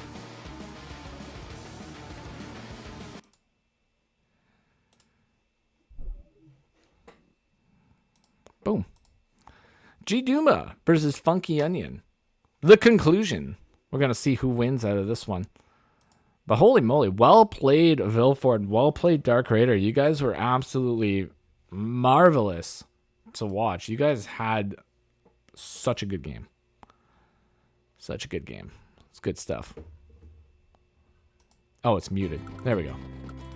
That makes sense. Alrighty, folks. G Dark Raider. Well played. Well played. I mean, there was actually a lot of points in that game where I thought maybe it was definitely possible that some victory marches would come out. But yeah, Vilfort, he just he found just the perfect locations just to sit where it would just deny it, man. But Sammy was crazy on that map. Not gonna lie, she was good on that map. Well played, boys. Well played. Alright, we gotta put the chat box down a little bit so that it doesn't completely overlap everything. But that was awesome. It's good stuff. Alrighty, so we're gonna focus on this game and this game only now, as the Hachi theme is playing, and because I only have one screen now, it should actually stop lagging so much. So that is also absolutely wonderful. Well played, Semi's computer. Well played indeed. This flippin' Neo tank sitting here at 4 hit points. G Duma still sitting at 26 properties right now, 24 properties for Funky Onion. The Super Co-Power hit super hard, but then G Duma just counterattacks with a normal base firepower turn here and does pretty significant damage here, actually. Ooh. Like, is Funky Onion going to be able to counter this attack? I mean, the bomber has no counter right now. Ooh. The only reason I picked Sammy was all that stuff on the island would cap in 5 turns instead of 8. You're not wrong there, Dark. You're not wrong there. And also, apparently, according to PDog954, he does claim that you are a little bit of a Sammy simp, I believe was his words. So, yes, I'm also going to go with that. Indeed. I mean, we're all a little Sammy Sims sometimes over here. Except for that guy that's super Sammy Sim. That guy's like the simpiest Sammy of all the Sammy Sims. Also a very nice guy. Do you guys ever managed to fight a guy named Super Sammy Sim? A friendly fella, I'll tell you that much. Alright, I may not have built the Classy Boy, but I did build the Chad Bomber to deal with the Sword Abominations. That's right. That's what we gotta do sometimes. Anytime you see the Sword Abominations, if you can't destroy it with the classiest of all the units, Classy Beam Tank, you gotta destroy it with the Classy Bomber. Chad Bomber, Classy Boy of the Sky. That's how it goes down, folks. That's how it goes down. Alright, Funky Onion going in here, taking a big shot on this tank. Oof! Oof! Good stuff right there, folks. That's how it goes down. That's how it goes down right here. Another tank hit right here against the infantry. 5 hit points left on here. Only my grid is worth. My Sammy has the worst win rate. Only my grid is worth. But Sammy is fun to play, indeed. Dark, I was saying the last time when I played you, or second last time I played you, was when we were playing in that tournament, and I decided to pick Sammy, and you just didn't let me win. And I was very sad about it, but that's just the way it goes. Actually, folks, the last time I fought Dark Raider, he popped in my Discord. I was like, Semi, I challenge you to an Advanced Wars 1 battle, where we can only use Advanced Wars 1 COs and co-powers, so only a power battle. And I was like, absolutely.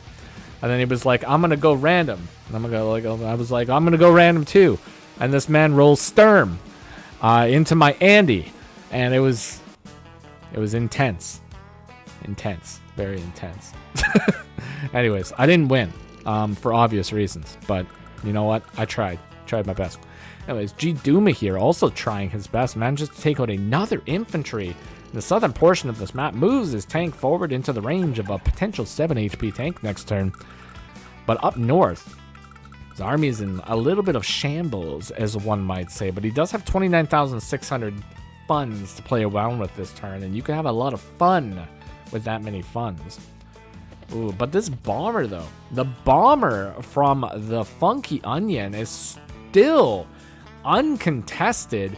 He's gonna have to figure out something in order to destroy that. G Duma does have the anti-air rolling up right now, but it's not in position yet. Maybe if there's some potential to get like a super co-power, 1, 2, 3, 4, 5, 6, 7, 8, he could potentially hit it with a super co-power, but that is not happening. It is not happening. It was intense. Sturm is camping. That's right. Intense. Just like camping, folks. To be fair, not the worst matchup. It was not the worst matchup. It could have been worse, but it's also not very good. But that's okay. It is what it is, folks. It was a fun game. Anyways, so G Duma just abusing that triple comm tower firepower right now, folks.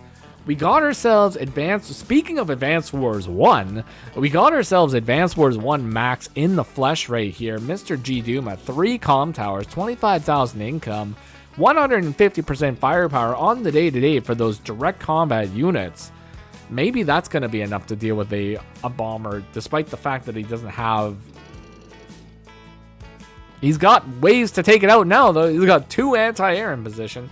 All right, so really, what needs to happen now from the Funky Onion is he's got to find a way in order to destroy 2 anti-air in 1 turn. And G-Duma understands that assignment all too well, folks. So he's already gone and blocked the anti-air with his 4 HP.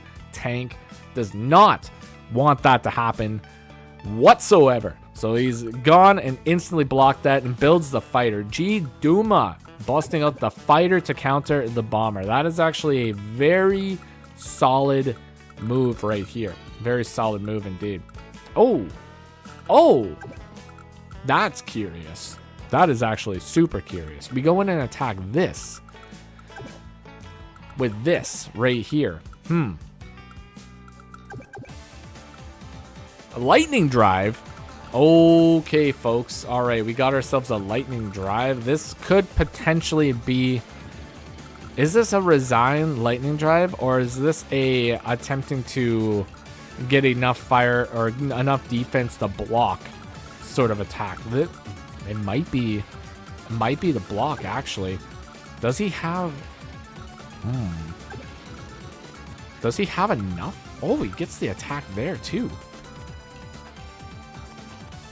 I don't think it's enough, though. I don't think it's enough to stop the bomber from being destroyed this turn. We'll see. Got Eagle Power Gaming, folks. That's what it's all about. Eagle Power Gaming. He's got a bunch of money. He built another battlecopter. This man is not giving up. This is a legit lightning drive, folks. This is flipping gaming right here. A legit lightning drive in order to get the firepower necessary in order to get essential KOs here, but does get hit with a super co-power max blast directly afterwards. And somehow, folks, somehow the bomber survives. He survives because Eagle's defense is so good that it even trumps Advanced Wars 1 super co-power max firepower with an anti-air. That is insane. Truly insane. Absolutely, truly insane. Brutal, as some may say. Absolutely brutal. Like, how does that not die? What is the actual role? No, this is... I need to understand the assignment now, folks. We need to know what the actual role here is. Like, was there potential to get a one-shot, or was it just... Oh, it's like barely. Look at that. Look at that. It's 94 to 100. So only with a perfect roll would Max actually complete the assignment here. With no perfect roll, it's not guaranteed, folks. It is not guaranteed. It's only a slight, small little percentage that it's guaranteed. Crazy. Wow. And Funky Onion recaptures the comm tower. He's got a comm tower, folks. It is now a dead even comm tower battle. No more Advanced Wars 1 max on the battle. Today, we only have a slightly less powerful max, which is still incredibly powerful with 140% firepower on the day today. Still pretty amazing. Pretty amazing. But yeah, Eagle coming in with the flipping plot armor right there, folks. BB understands what is going on here. Crazy stuff. All right, Neo Tank moves in, gets an attack, gets a big hit on the battlecopter right now. Might be able to KO it with the tank hit, but I don't really know if that's necessarily the best option for this situation.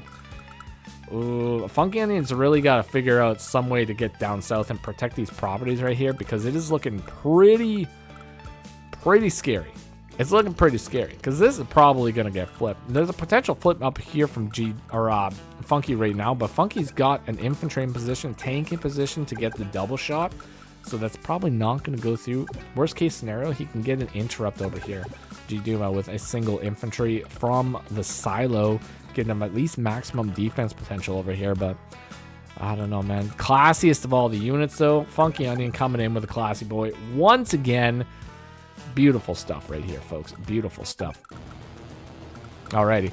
I'm going to have to let this game just play out for a second, because if I don't go to the bathroom real quick here, I might just explode. So I will be back shortly as this battle continues, and then I will continue to yell into my microphone about the random plays that I am seeing here, because it is getting absolutely brutal. I'll be right back shortly, folks.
Apparently, the second I leave, we have ourselves a winner. Mr. G. Duma, despite all the odds of fighting against the Eagle, has managed to find himself a way to victory and secure himself the win. Probably because he's going to get these flips down here, and it's day 21, and he's probably not going to be able to get those flips back after that point. Wow. Well played to Mr. G. Duma, and well played to Funky Onion. That was a absolutely wonderful game between these two. I mean, it really showed the skill level between these guys. They are crazy strong players. Insane game. Well played indeed to both. Well played. We'll be sure to rewatch the stream later for the commentary. Absolutely. We were lagging a little bit during the commentary, but you know what? I still managed to yell at the screen as much as I possibly could about as many things as I could possibly see at the exact same time. So hopefully that was enjoyable. But we are going to be having one more game between these two. And it looks like we're going to be having a game between Vilfort and G. Duma for the final round. And that is going to be happening after a brief intermission here. So stick around. I'm going to be sending out some invites to these players. They're going to be joining games, and then we are going to continue on to find out who the very first official King of the Hill will be. So stick around, folks. We will be right back.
Alrighty, folks. We're back. We're back, and I'm just waiting for Mr. Vilfort to return back online. Hopefully, he remembers that there was 2 games in one night instead of just 1 game. But I'm pretty sure that he should probably know. But we shall see if he comes back. But anyways, so we are going to have a pretty cool little game here, folks. Pretty cool little game. Now, where are we gonna do? Let's just go ahead and find it. Gonna stop. Oh, the Vilfort has arrived. He's arrived, folks. He's arrived. Now, the game that we're gonna be playing on is called High Tide. This is gonna be another carrier matchup. Yes, 2 carrier games in one night, folks. It is gonna be absolutely wild. So whenever Mr. G Duma and Mr. Vilfort want, they can go ahead and start. I'm going to say that they can start anytime. I'm also going to say to the Vilfort that he can start anytime. Start anytime, Deuterino. Beautiful. Alrighty, folks. So yeah, we're going to be playing on a map called High Tide today. It's going to be absolutely wild to determine who the first king of the hill is going to be. Now, we got ourselves an Andy Mir, folks. An Andy Mir. Alrighty, so as soon as the thing will arriveth here, we are going to press the button. We are going to go right here, and we are going to go bloopity flipping bloop. Folks, let's go play that music because we got ourselves an Andy Mir today, folks, on another carrier battle. Alrighty. Bogeus is using his half face right now, folks, because he is absolutely astounded and probably a little demoralized for the fact that we have ourselves an Andy Mir. This man cannot stand Andy Mirs, but this is what we got here today, and I am all for it. Alright, folks. So, we did have a question about the King of the Hill signups in the chat here from, I believe that's Funky Onion. So what it's going to be is if you want to continue to play King of the Hill for another shot at the contender role and a shot to play against the king and dethrone him or her from their position of power, all you have to do is just say so. And just mention it to me, and I will put you back on the list. That is about it, folks. But anybody else that wants to participate in King of the Hill, I believe I have a sign-up form in the description below, so you can sign up there. I will put you on the list, and you can rejoin. So, Funky, if you want to rejoin, I will put you back on the list. Everyone lies. And we already have Vilfort. And G Duma is on the list right now because they are currently fighting for it. And I believe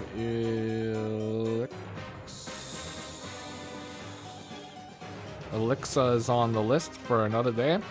And then some other potential people that have shown interest in it in the series here would be the legendary Bogeus himself as a potential due to time constraints, and a potential Puku if he can ever make it. So those are the people that we have right now. We don't have a very long list. We have a little bit of a short list. I was informed that the player that was supposed to show up earlier got the times mixed up a little bit, so he was just unable to show up because of that. But you know what? That's kind of minor, folks. You know, in the grand scheme of things, there are going to be more King of the Hills in theory. So, like I said, if anybody wants to participate in King of the Hill and have a chance at becoming the reigning champion, all you have to do is sign up in that form below, or at the very least, join the Discord, my Discord, officially in the description below as well, I believe, and you can be part of the chaos on stream here. Alrighty, folks, and that is about it. We are going to continue on with the game and see who is going to be the first king of the hill, because these players are pushing themselves out very nicely.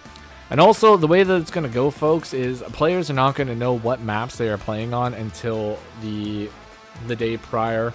Anywhere between 24 and 12 hours prior is when they will have access to the very first map. But the final map of the night is always going to remain hidden until right before the battle is played, so that there's going to be absolutely no prep. And these players are just going to have to go out here and battle and do what they do best, and that is play live and get her flipping done. All right, folks. That is about it. And we're going to see. Let's see what happens here. Got a tank. Big tank over here from the Vilfort. Very nice indeed. Now, truthfully, the carriers, you know, they're going to be pretty annoying because you have to take care of the carrier in order to gain access to your... well, I guess you don't actually technically need them in order to build from the airport, but they are here causing a major annoyance if you want to move your air units up. That is basically what it is. So we're going to see what these players decide to do, if they're going to be going forth and trying to destroy some carriers, or if they're going to just sit back and let the carrier live and then maybe push their air units to either of the sides of the map here and do damage that way. That's definitely a possibility as well. So we'll see what these players decide is the best course of action here. Alrighty, so we got a capture over here.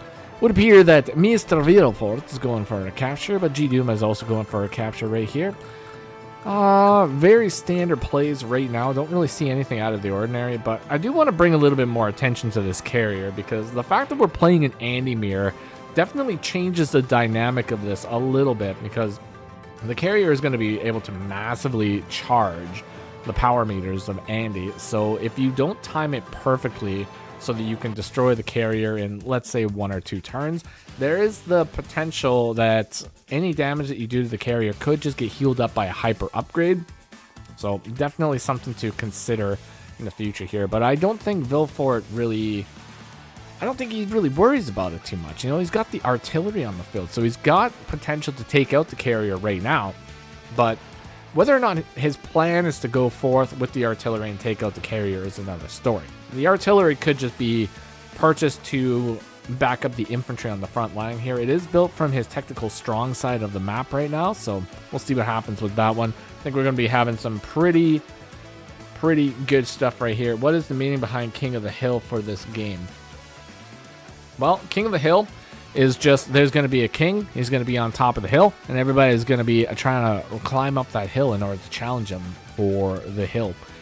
And that is about it. So what it's going to be is it's going to be a series of mini tournaments where players will fight. This one originally here, the very first one, is going to be to crown the original king. Then there's going to be a follow-up stream where we're going to have 4 new contestants fight it out to become the official challenger to the king. And when the challenger has been chosen, then they are going to battle the king in a series of 3, or a series of best of 3 games, to become the king of the hill. And if they do it, they get to become the king, and they get to have bragging rights of being the top player in the series. And if they manage to defend the title, then they just get to remain the top player of the series. That's about it, folks. Just a nice, friendly, fun stream where people are going to be battling it out, and we're all going to have some quality entertainment while it happens. That's about it, folks.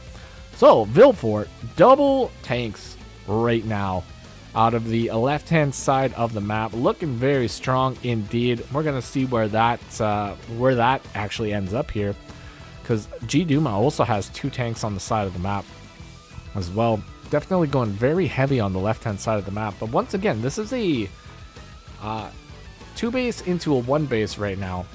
But G-Duma's bases are pretty far away. It will take a little bit of time in order to progress there. And the way that the map is laid out here is a little bit awkward for tank deployment. It is going to take a little while to get them to anywhere that's really worthwhile. So we'll see what happens with this one. Vilfort, he's got that artillery on the side here, so that's definitely going to play a critical role in the progression of the infantry over on the eastern front here. Now, G-Duma sending a couple of the infantry forward. 4 infantry moving right now, and gonna attempt to capture the middle properties. Now, there is potential for an interrupt here from Vilfort, but it will require him to forego his own capture, which at this moment, I don't really think that that's necessarily the best thing that you can do. Maybe it is, though. You know, maybe Vilfort, maybe he's going to channel his inner Poland, you know? Channel his inner Poland, forego his own capture, go to interrupt. But truthfully, that just seems like kind of a self-sacrifice that is not really quite worth it. Maybe if you had an infantry in position to start the capture that you're foregoing, maybe it might be a little bit more worth it, but a little risky. A little risky for me. I like taking some risks, but I also like to have a little bit of a reward for it as well. So we'll see what happens here. Alrighty, G-Duma going with a tank on the eastern front now, so that's going to force Vilfort to potentially build a tank of his own, but it's also going to be very difficult for a tank to push up into an infantry wall with an artillery there as well. So that's going to be a little bit difficult, a little strong indeed. Vilfort interrupting here would be surprising since Vilfort can't cap the city with another infantry. What about reward with no risk? Well, reward with no risk is just absolutely wonderful, and we should all try to do that if it's at all possible. But does it make for good content? That is the question. I think the best kind of content is full risk with full reward, but we'll see. We'll see what happens. Anyways, we all know that people like to get a little risky sometimes. I mean, basically every single play that I make is entirely risky. And sometimes it works, and most of the time it doesn't. But you know what? It feels good doing it in the moment, folks, and that's the most important thing. Alrighty. Got a capture over here. And yeah, Vilfort goes to continue the capture of his city here, which just makes sense. You know, doesn't really make sense to go in for an attack when you don't have an overlapping infantry. Now, if you have the overlapping infantry, then yeah, it makes a little bit more sense to go in for plays, but whatever. Something worth risking for. Something worth risking it for. Is a biscuit always considered a reward? Risk it for the biscuit. Biscuits. Depends on the kind of biscuit. There's some good kind of biscuits out there that can be very, very nice. But as they say, you know, risk it for the biscuit. Alrighty, Vilfort moving in with the tank. Ooh. 1, 2, 3, 4, 5, 6. That's a good position for the tank. I don't really see G-Duma being able to push up into that at the moment, especially because he doesn't really have... Well, he's going to have 1 comm tower, but he won't have 2 comm towers. That's an interesting position. That's actually a pretty solid position right here. I mean, I don't really necessarily see Mr. G-Duma pushing up and being able to attack that without having some sort of serious repercussions to his movements here, so... Yeah, that seems pretty strong. I don't see G-Duma really pushing up into that at all. Probably just going to play a more defensive, more passive position here. Probably bring the tank backwards, but yeah, we'll see. I don't really see a world where this tank stays here. Because once again, once the comm tower is captured, there is a slight potential of being able to KO this tank right here, and probably would go through with a double tank plus an infantry roll if the tank does stay there. So yeah, we're getting into danger territory over here. Alright, I've got a tank moving over here on the eastern front from the G-Duma, and Vilfort has two artillery and a tank over here on the eastern front, so that's looking pretty strong. Best thing for Mr. G-Duma right now is the fact that he is capturing the city over here on 1508. Doesn't look like there's really a direct way in order to interrupt the capture without losing an infantry. Now, he could go and forego it once again, recapture, but that would put him in a position where he's going to be struck by a tank and have a property denied once again. So, is this really a position where you want to risk it and go in for the attack, or do we stay back and be a little bit more safe, guarantee yourself some income, maybe bring the artillery over, and then guarantee that you get the property later? It's a possibility. Could risk it for a cinnamon biscuit. Those are nice. Ooh, cinnamon biscuits. Yeah, that'd be good. I'd risk it for a nice quality slice of pizza, though. You know? Ever since I've been on my diet, I haven't had any pizza. And it's kind of killing me. Slowly, inside. Oh, actually, it's technically making me better, but... yeah, it's slowly killing me inside. I would just... Oh, man, there's so much that I would do for just a nice quality slice of pizza. But, alas. You know what? What can you do? 23 pounds down already, folks. You know, we're just going to keep going. That's what you got to do. Got to get the weight off of the field. It's number 4 priority in Advances by Web. I like how biscuits in the UK are cookies over here. That's true. It's just like how chips are just French fries, right? Strange things. Strange things all around. Can't just call everything the same thing. That's okay, though. Alrighty, folks. Got another capture over here, some Vilfort. So we got technically a 16-16 game. Oh, this is actually a double comm tower map. I totally forgot that there are actually 2 comm towers on this map because of the carriers. Anyways, so yeah, that 2-hit potential is a real serious threat right now, and we have to pay it the respect that it deserves.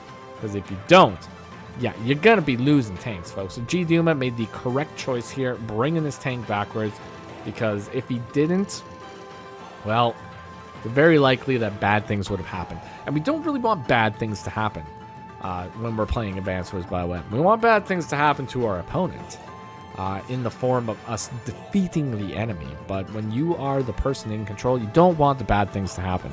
Not what you really want to have happen here. Alrighty. Vilfort's push over here with the double arty plus tank combination here is looking incredibly strong.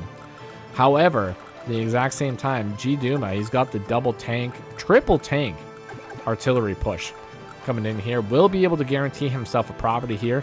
So I think this is really, really going to come down to some very, very tactical shifts into the center of the map to gain a lot of territory or gain some very excellent positions here. So we'll see what happens. Clearing the carrier is important to get the triple comm tower advantage that Andy hates because everything dies. It's so true. It's so true. Triple comm tower Andy versus single comm tower Andy is not the position that the single comm tower Andy wants to be in. Terrible, terrible place. Terrible place to be in. Now, I have been in a position where I've gotten a lot of comm towers. I remember one game I was playing. I was, you know, what was it? I was playing as Cole. And I have 4 comm towers as Cole. So it's 4 comm tower Cole in high funds. And it was really good. It's really good. I would highly recommend that you play some 4 comm tower Cole in high funds. Because it is a good time, folks. Let me tell you. It is good. Alrighty. Difficult, difficult, lemon, difficult. Lemons. Alright. Yeah, real long-term goal. Indeed. So, yeah, it will take some time. It will take some time in order to do that. Unless, you know, unless you want to build yourself a 1, 2, 3, 4, 5, 6, 7, a big, fat, awesome, chonky, chatty bomber, folks. You could get yourself a chatty bomber and be able to move right here, which is out of the range of the carrier, and then in an instant position to punish the carrier. That would be absolutely cool, but is it going to happen? I don't know. We'll see. That's not Cole. That's Kanbai. Other K guy. Got some other K guys. Now, Kanbai with 4 comm towers is just way overkill. Now, fun fact, folks. You know, before I was even an Advanced Wars by Web content creator or streamer, I used to watch the Mang's streams way back in the day when he used to face his chat, right? And I managed to get in the game against him with the chat. And it was a Kanbai versus a Colin battle. And it was like, you can pick whoever you want. And I picked Kanbai into Colin, and I got myself 2 comm towers, and I was 150 attack power Kanbai into a normal base Colin. And that was a good time. I'll tell you that much, too. 1+ with 1.5 movement. Ooh, yeah, that'd be nice. All right.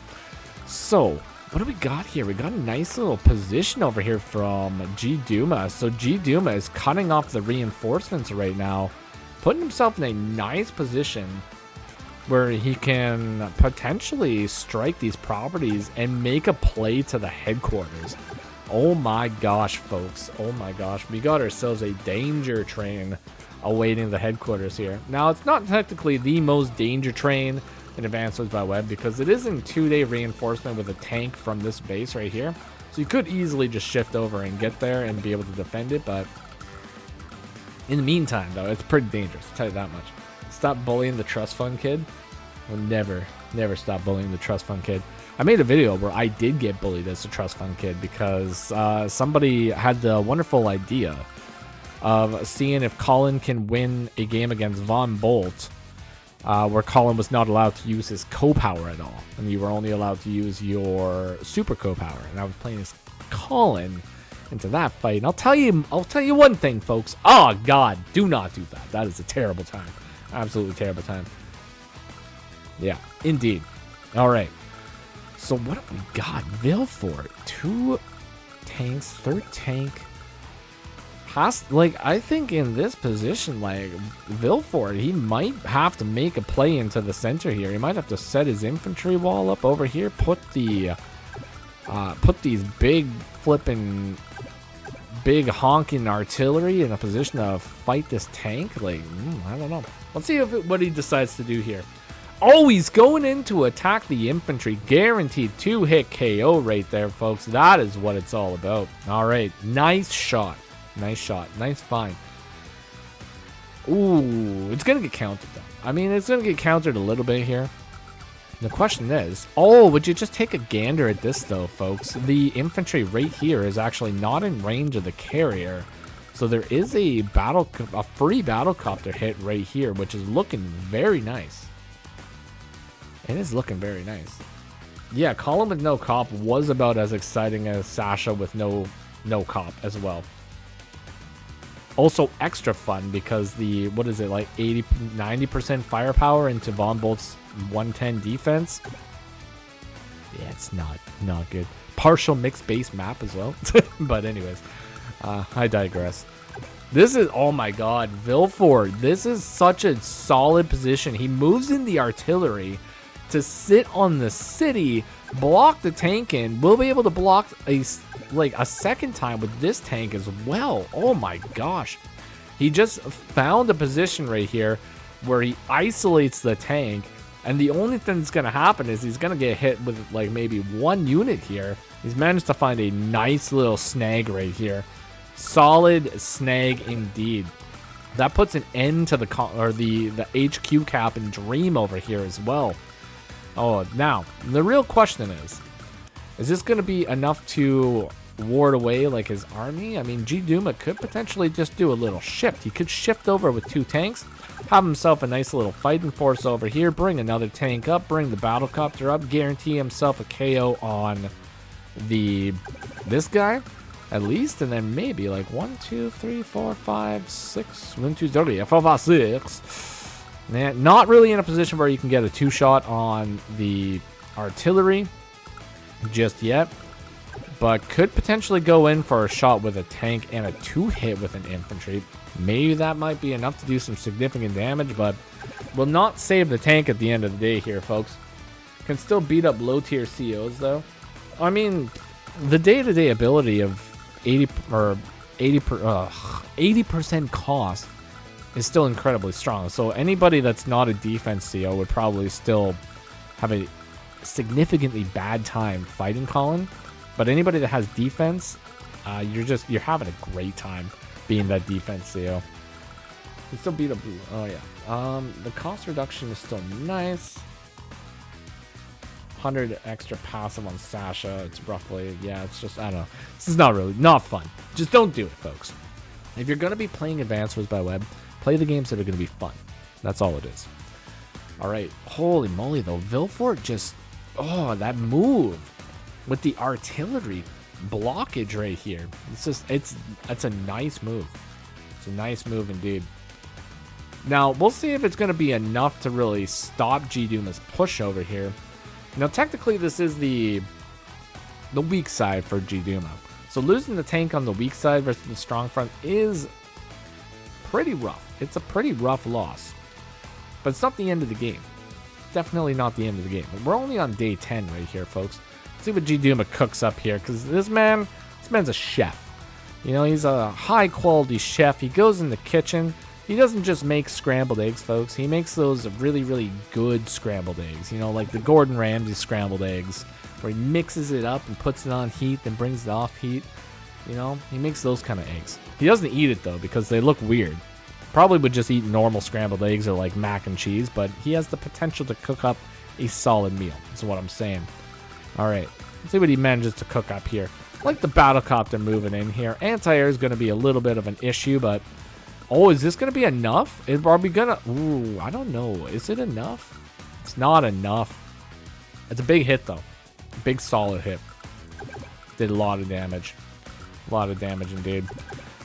The only thing now is, like, this tank is not really in a position where the battlecopter can immediately fire back over here. I mean, battlecopter is kind of in a little bit of a tough situation. Now, the interesting thing is if Andy does manage to get the hyper upgrade, the +1 movement will put the battlecopter in a position where, when it's just out of range of the carrier, it will be able to move into position and get itself into the safe zone, but that is going to require the co-power, the super co-power, in order to actually do that. GDuma with 13 minutes and 50 seconds on the clock here. Artillery tank combination over here, still on the western front, still needs to make a move, needs to make a play, needs to figure out what it's going to be doing here. And that's a big decision to make, indeed, because Vilfort has not captured the property over here on 104, has an infantry in position to do so, but has not gone for it. Oh, this is a spicy move. So we're moving the infantry forward. Why are we moving the infantry forward? This is a very, very interesting move indeed. So we're going to probably move this one here.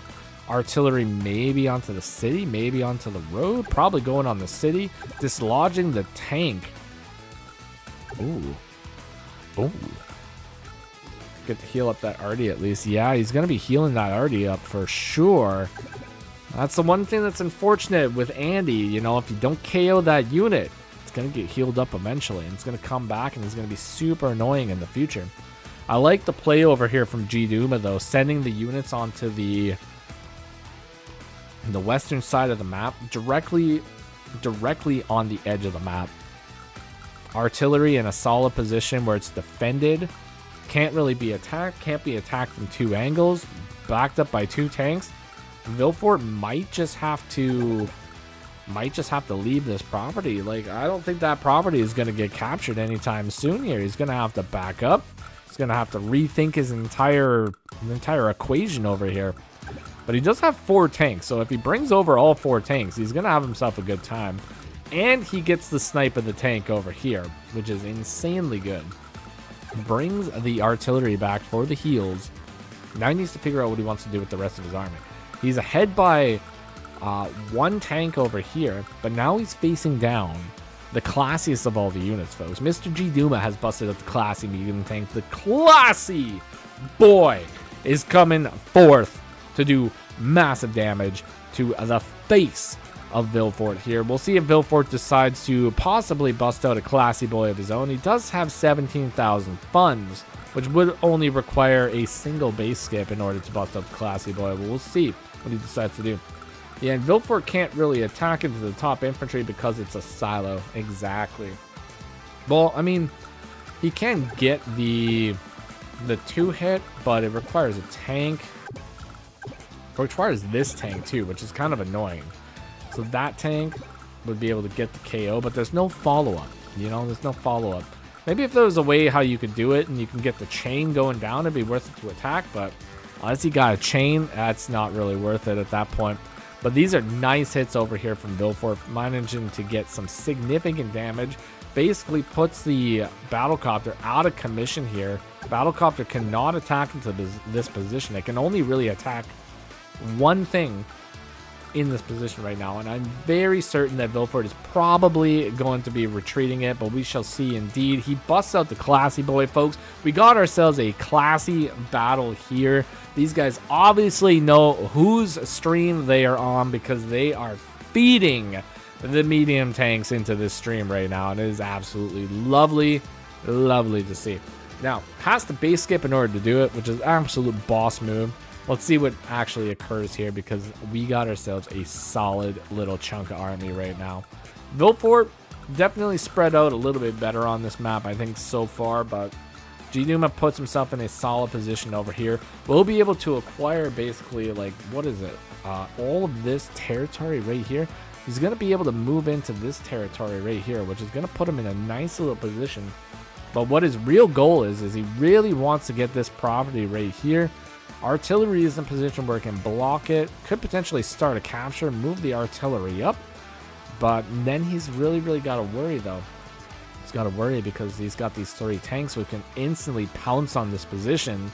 And backed up by 2 infantry, potentially 3 infantry right here that can all attack. So any walling that he does right here could potentially just get absolutely obliterated. So he's going to have to be very careful with the decisions he's going to be making here. Down south, though, ooh, yeah, this artillery, it's got such good coverage all around this fight right now. 1, 2, 3, 4, 5, 6. Battlecopter could attack tank, but carrier is just too much of a threat in order to go in for a move like that, folks. See what G-Duma actually decides to cook up. It's getting pretty wild. All right, so now Battlecopter can officially not attack anything in this position without getting instantly countered.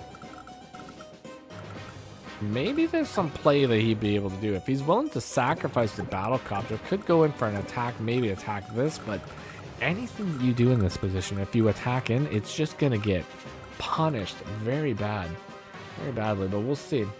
Base skipping for medium tank, even.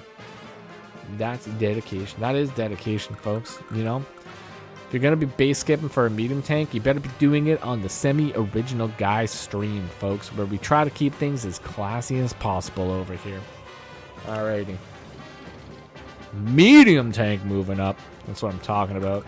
22,000 funds right now from G-Duma. Could potentially do the double base skip into the schmelliest of all units, but also could do a triple base skip into a bomber and put that in a position where it can attack this carrier, folks. That could be pretty significant. We shall see what he decides to do. Goes in for some infantry hits right now. Very curious infantry hits. I wonder what the follow-up to an attack like this is going to be. This is a big question here, folks. Absolutely big question. What is G-Duma thinking? What is the thought process of the Mr. G-Duma himself? He's going to be moving the Battlecopter back out of position of the anti-air. Doesn't want to push up any further into this.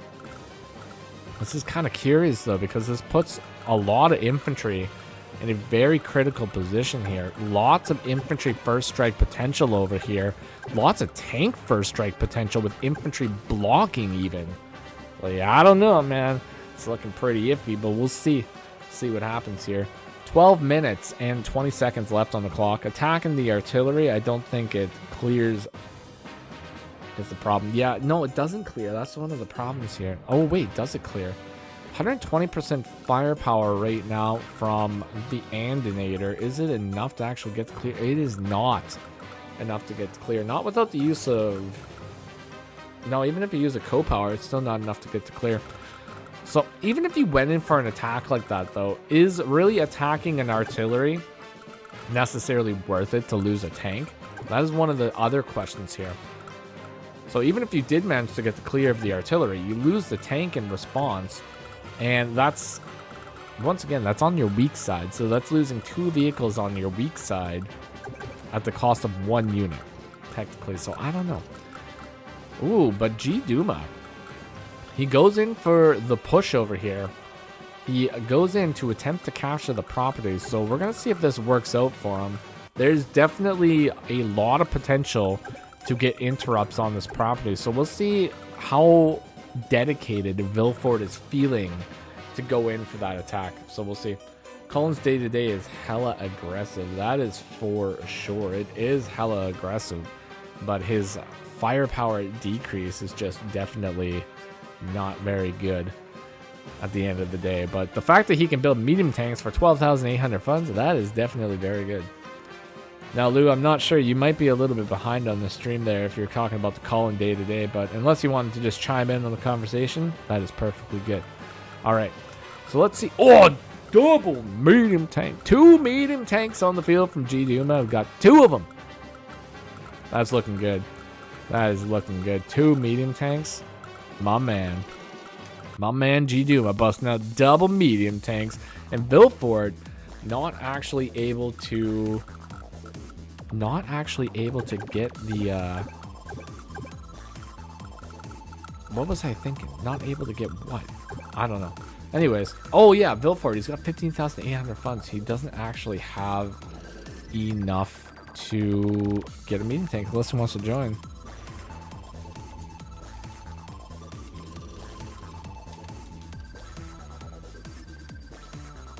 Anyways, I don't know if Lou's behind the stream or not, but I'm just going to mention that in the chat and just see what they say. But anyways, yeah, looking kind of neat. Looking kind of neat. That was a nice little attack over here. So we get a nice little clear, puts ourselves in a solid position. Solid position indeed. What are we going to do from here? I like the fact that he's taken the center, though. I mean, when it comes to Advanced Wars by Web, center control is one of the most important things that you can possibly have. It allows you to shift your army in any way that you want at that point. And in a game like this, where it's actually very difficult to get your army out of the danger zones, more or less, or the corners, the deployment zones, I should say. It does make it kind of difficult, so we'll see what happens here. Oh, Vilfort finds the break. He finds the break, and then he manages to attack the artillery. That is a solid play, attacking the artillery. And 3 tanks in position right here. Oof. I don't know what G-Duma is going to do here. I mean, it is possible that G-Duma can counterattack with tank and at least take one of the tanks. So maybe wall off a little bit with an infantry. But that was a solid attack over here from Vilfort. Moves in the medium tank. That puts Vilfort in a very nice position, actually.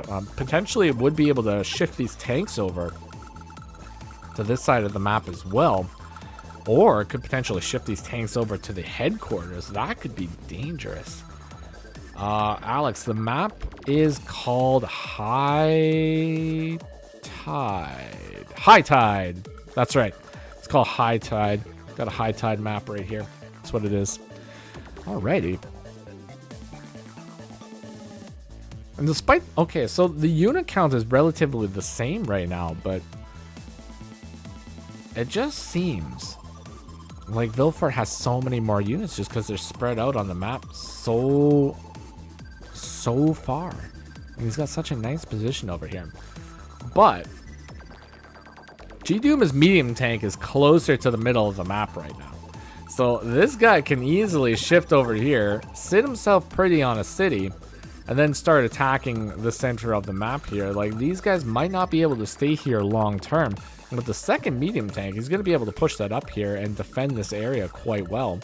Now, the one thorn in the side of G-Duma when it comes to this situation is the artillery. Not just one artillery, 2 artillery that are still existent over here on the eastern front of the battle. So that's going to be very difficult for the medium tank to deal with. Like, he's going to have to... Like, the only thing that you're going to have to do is, like, you have to eliminate the infantry in order to gain yourself access to those artillery. But, alright, so G-Duma goes in, attacks the tank. Probably, is he going to go? Yeah, he's going in for the secondary attack, folks. You know this man is going in for the secondary attack. And he's going to go in with 2 infantry. Managed to get the KO here. Potentially might go in with a 3rd infantry and attack this. But we'll see. Oh, he doesn't go in for that attack. He attacks the one on the city. Whoa. All right, this man knows what's up. He understands what he's doing. He's not even going to go for the risky property as well, folks. You know this man is going to go full send over here and just hold himself off. This is what it's all about, folks. Now, if he did go in for this property here, it's basically just asking for the infantry to perish. And you don't want that to happen. You don't want the infantry to perish, especially when you don't have this many units. I like G-Duma's cap phase, but dang, Vilfort is killing the mid game. Yeah, G-Duma had a solid game going in here at the beginning, but now the tank, you know what? And all it was this, I'm pretty sure it was just this tank position right here. G-Duma, when he sent his tank in, put himself in a position where he could maybe go and snipe the HQ.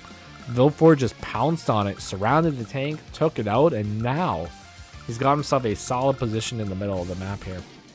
It's very likely Very likely that Vilfort is probably going to shift these tanks over to this side of the map. I can definitely see that being a possibility here. Like, without a doubt. Because I don't really think that G-Duma has enough break potential to really attack this side of the map here. But the one thing that he does have is he's got himself 19,000 income. Now, that's a lot of money. That's enough money to bust out a classy boy every single day, plus your infantry, so you don't even have to base skip. But unfortunately, for the G-Duma, he has decided to bust out the Soiled Abomination, the smelliest unit in Advanced Wars by Web. Definitely one of the strongest units in Advanced Wars by Web, but does require some high-quality soap in order to wash the stink away. Now, when you're playing against Andy, it is highly advisable to bust out some strong units, such as the Soiled Abominations, or the Bombers, or the medium tanks, so that you can guarantee yourself those KOs against the Andy units. So, in theory, on paper, this buy does make sense, but it is still definitely smelly and worthy of some high-quality soap. Now, we'll see what Vilfort decides to do as a counter here. Has the 22,000 income required to buy the Soiled Abomination, but is he going to buy it? And that is the big question. It would require a double base skip in order to do so. So we'll see. A Neo tank from G-Duma on the west, huh? Really wants to start the base flip process. Indeed. Indeed, that is what he wants to do. That is his end goal right now. And I actually like the attack from G-Duma on the western portion of the map too. Now, specifically because there's no real break potential in order to get a 2-hit KO against the tanks, and the co-powers are starting to come online, folks. We are incredibly close to co-powers right now. So, as stated previously, I can see a shift in the tanks coming over to the western portion of the map from Vilfort without a doubt, and he double base skips for the Neo tank, folks. Mildly essential, actually, at this point, considering the fact that you don't really have anything to deal with the significant firepower of the Soiled Abomination. So the only thing that you can do is either fight Stench with more Stench or bust out a Bomber. And if you bust out a Bomber on this map, it is incredibly risky because the position of the Bomber is very limited due to the carrier action in the center of the map, and could be very much countered by 2 anti-air buys. So, yeah, maybe I'd still probably go Bomber because this is pretty smelly. But anyways, Bomber triple base skip, folks. That's what it's all about. Vilfort going in for this flip right now. So if this flip goes through, that's going to put it at an even 18-18 game. And that is where Mr. Vilfort wants to be. He doesn't want to be in this position where he's losing. You know, he wants to be in a position where he's even or even ahead. That's where he wants to be. That's where everybody wants to be at the end of the day, folks. So anyways, yeah, this might not go through, though, because with 2 medium tanks sitting here, it's likely that we're going to be seeing an attack here. The only thing that is really, really dangerous right now is due to the nature of the Andy Mir. If your attack isn't absolutely savage at destroying the enemy, it's just going to heal up. Bomber Gang, only the real Chads can ignore the temptation of the Soiled Abomination and embrace the gentleman of the skies. Indeed, Scandalous. Indeed, you are a gentleman of the skies. Indeedio. When people look up to the skies, you know, they don't see the stars. What they really see is Scandalous floating in the sky with his top hat and his tie, looking absolutely shiny. Or something like that. So Bomber is so much rougher as Andy, since it's more susceptible to death than the Neo, so it can't heal up. No, wrong.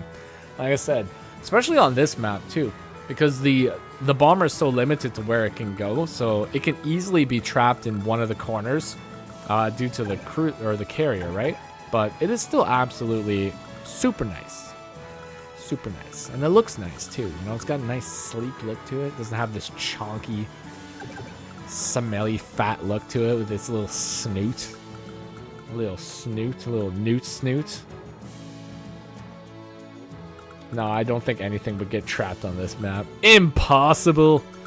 Well, if Bogeus says nothing is getting trapped on this map, we have to believe him. Because it's probably true. You know, this man knows a lot. He's got like at least like 6 brain cells. And that's more than the brain cells of most people. I know me personally, I have about 2 brain cells, and sometimes they go overboard. So Bogeus having 6 brain cells, that's pretty good. I'm not gonna lie. Anyways. Alright, so yeah, what do we do here? What do we do? What do we do? What do we can do? Vilfort's sitting at 5 minutes and 45 seconds right now. He's lost a lot of time thinking about these plays, but he's got himself a nice chonky setup right here. Like, this is a solid death ball, and I don't really see G-Duma being able to push into this death ball without any severe consequences. So we'll see what he manages to come up with, though. He's got 12 minutes on the clock, and he's going to move in with an infantry and do an attack. Nice attack. That's enough to interrupt. Now, if Vilfort gets a Super Co-Power, he can heal that up and get the capture. But we're not going for a Super Co-Power right now, folks. G-Duma shifting his medium tank into the middle of the map here. Gonna go and assist the strong front over here in overtaking the base by the looks of it right now. I like the thought process here. Let's see if it pays off for him, because it is definitely going to be an uphill battle fighting into this position. 4 tanks plus a 7 HP tank from Vilfort versus 2 injured tanks and a injured artillery, but the Soiled Abomination backing it all up. Now, here's a big question here for you, folks. Does the Soiledest of Abominations one-shot a tank on a plane? So this is a big question, and it does. That is grotesque. Absolutely grotesque. Not what you want to be seeing here, folks. Absolutely not what you want to be seeing. Alrighty.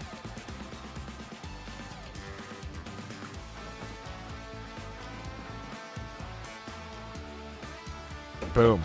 Okay. Ooh.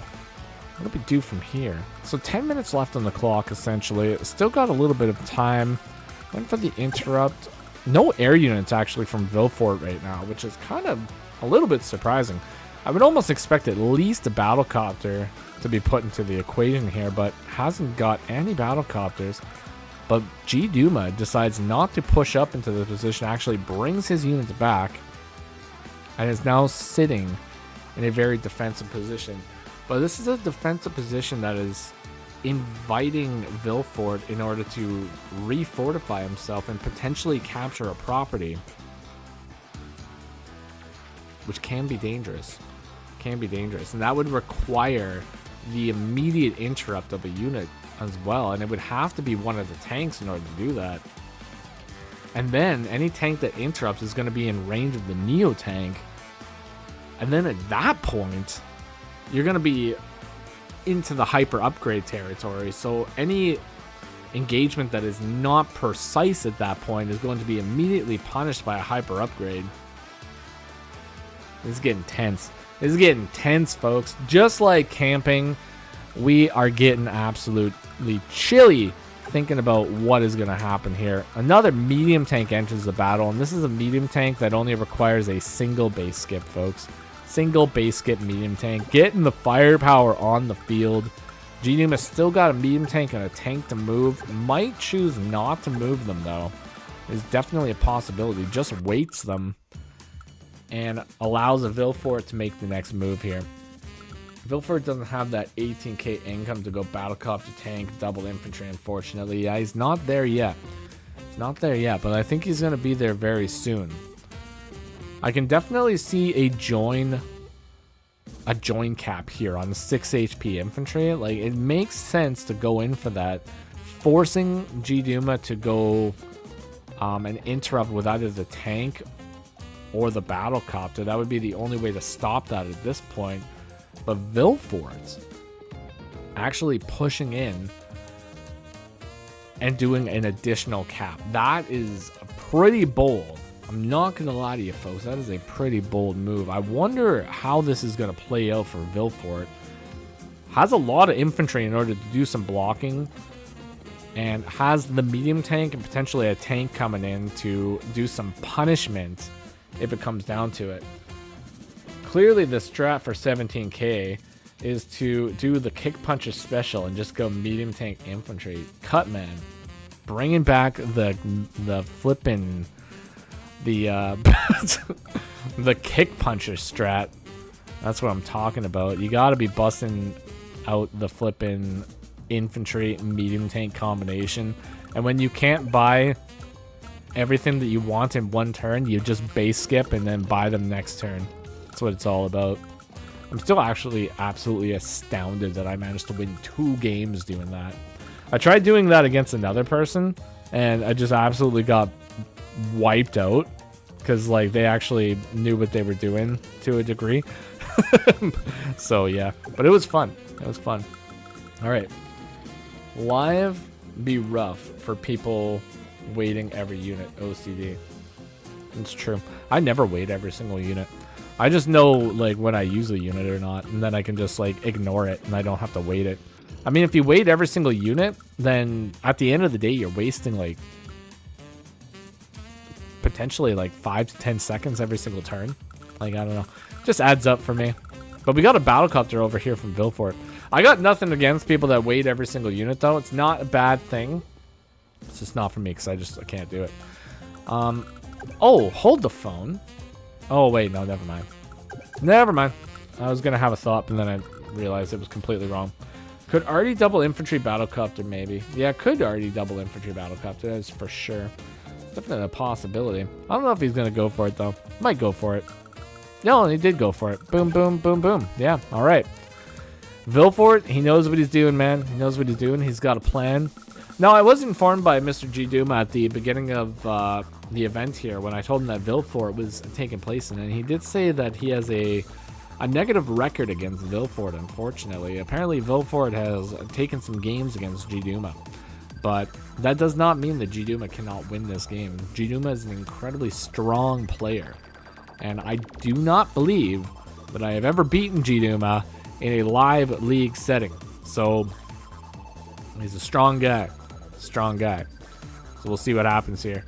G Duma though, he's got the time advantage though, like the 10 minutes and 30 seconds on the clock. He's got lots of time to make things happen, and he's got an income advantage. But he's staring death in the face right now with this death ball from Vilfort. And oh my god. Oh my god. He moves in with the Neo tank to attack. Oh my god. I don't. Oh.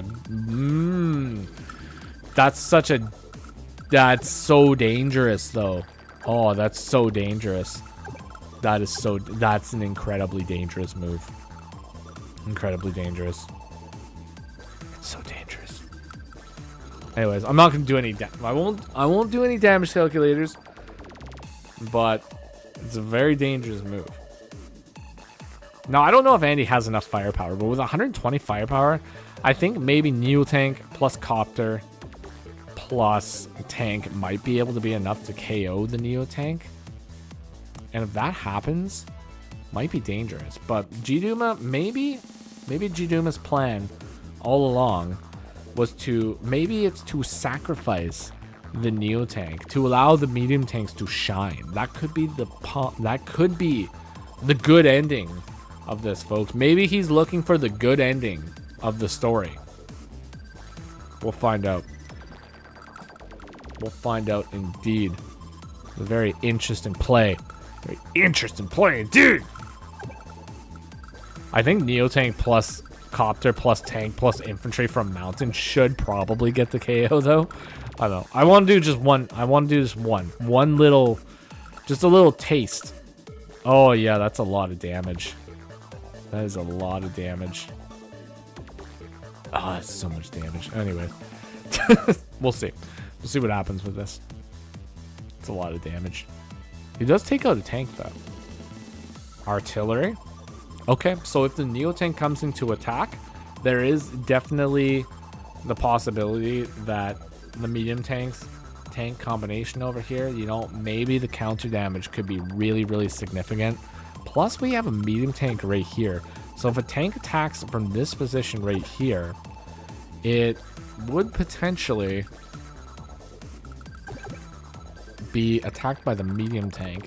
Now there's like Soil Abomination. You would need a power though, because you can attack from here. You have to be able to destroy this.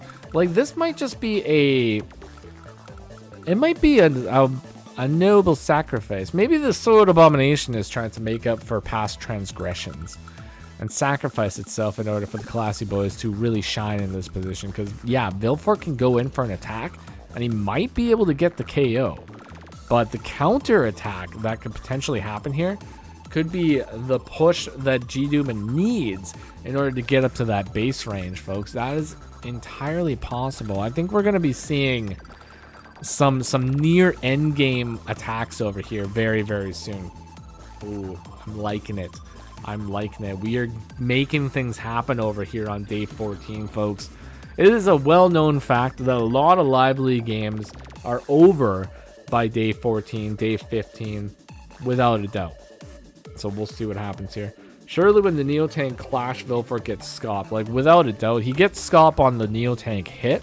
That is for sure. So that will result in a 1-2-3 combination. But that 1-2-3 combination is definitely going to leave a lot of stuff open. We're just going to find out, folks. We are going to find out what is going to happen here very, very soon. Because G-Duma, he's only got 6 minutes on the clock. He's about to end his turn. And Vilfort is going to take control of this, folks. He's got 6 minutes and 35 seconds to figure out what he's going to do here. Instant lock-in on the Neotank right now. Gets the attack. Has the hyper upgrade. Does the additional attack. Might... Like, if he doesn't pop the power to get... Yeah. He's going to pop the hyper upgrade right now. Guarantee himself a Neotank destruction hit. And then probably he's going to get the attack on the Artie as well. Now, he gets the attack on the Artie. That opens up quite a few tank hits. Like, that's one... Like, 1, 2, 3, 4. He might be able to get... 1, 2, 3. He might be able to get 4 tanks, though, for that. It's possible. Might not be possible, but it's possible. We're going to be getting some big hits here. Now, that Neotank, though, gets completely unpunished for this attack, which I'm absolutely bothered by. I have some severe hatred for the fact that the Neotank does not get punished for this, but we might be able to see some pretty nice tank hits. So we'll see. G-Duma, though, he's going to have lots of time on his hands to make this happen. But, oh, Vilfort. Vilfort is now snagging this city right here over on 1310. This is a classic Vilfort move. I've watched a lot of Vilfort games in Advanced Wars by Web Live League, and he's kind of like a late bloomer, you know? He'll come in beginning of the game, play passively, maybe lose some properties, and then around this time, you know, he just finds this moment and he just pounces. And then he snags a battlecopter, folks. He snags the battlecopter at the end of the turn. Oh my gosh.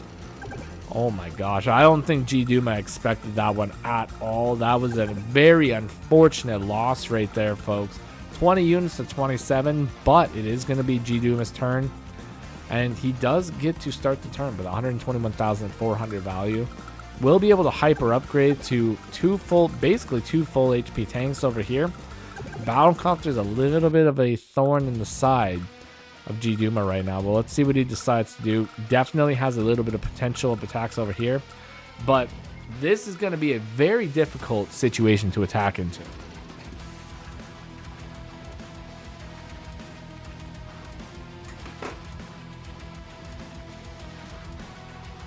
Alright, let's see what he decides to do. He goes in for an attack right here. How do we take this out? Like, it requires like a 2-hit to take out. We have to move this in order to get this movement over here, in order to move over here and attack. Dangerous situation, folks. Dangerous situation indeed. Alright, let's see what he decides to do. He's got the attack on the arts, or the anti-air. Might decide to go battlecopter here. Like a single battlecopter would do wonders on this front right now, because there's really no counter to a battlecopter over here once the anti-air is done. But okay, we got the hyper upgrade.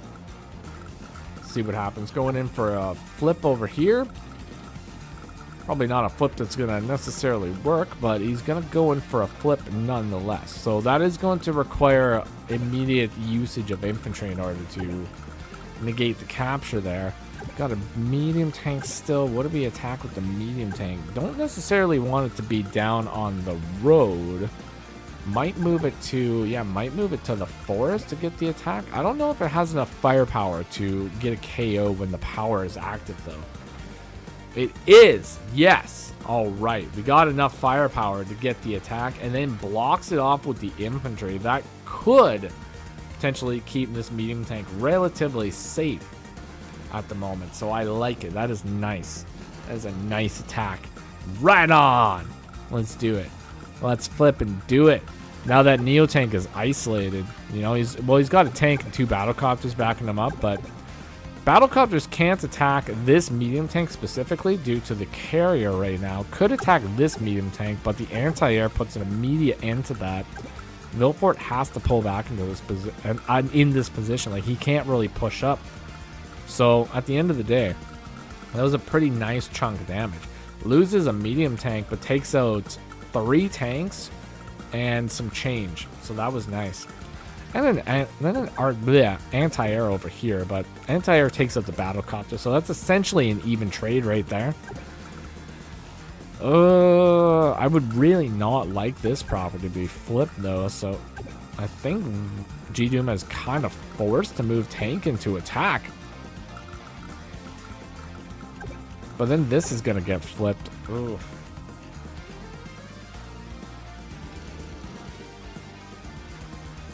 Yeah, I mean, you have to do something. You have to move one of the...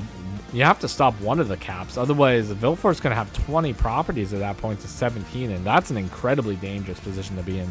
Like, 20 properties to 17? I don't know about that one. Yeah, he's going to let one of them go through. I guess if he let both of them go through, it would have been 21 to 16. Oh, Miscusi. Yeah, you don't want that. You don't want that to happen, folks. That is just an absolutely terrible place to be in. Don't want it to happen. All right.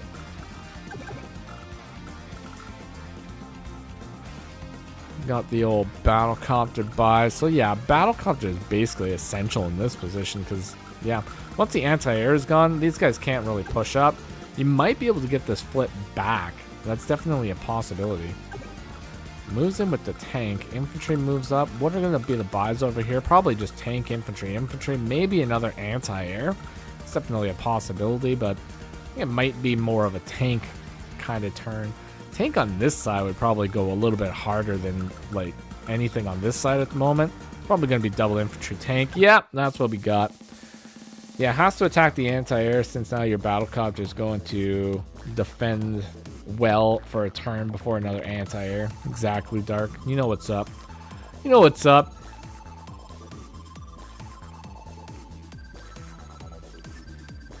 Now, technically, if Neo Tank destroys the medium tank with the battlecopters, 1, 2, 3, 4, 5, 6. I mean, sacrificing one battlecopter to make sure that you take out the medium tank might not be that bad of an idea.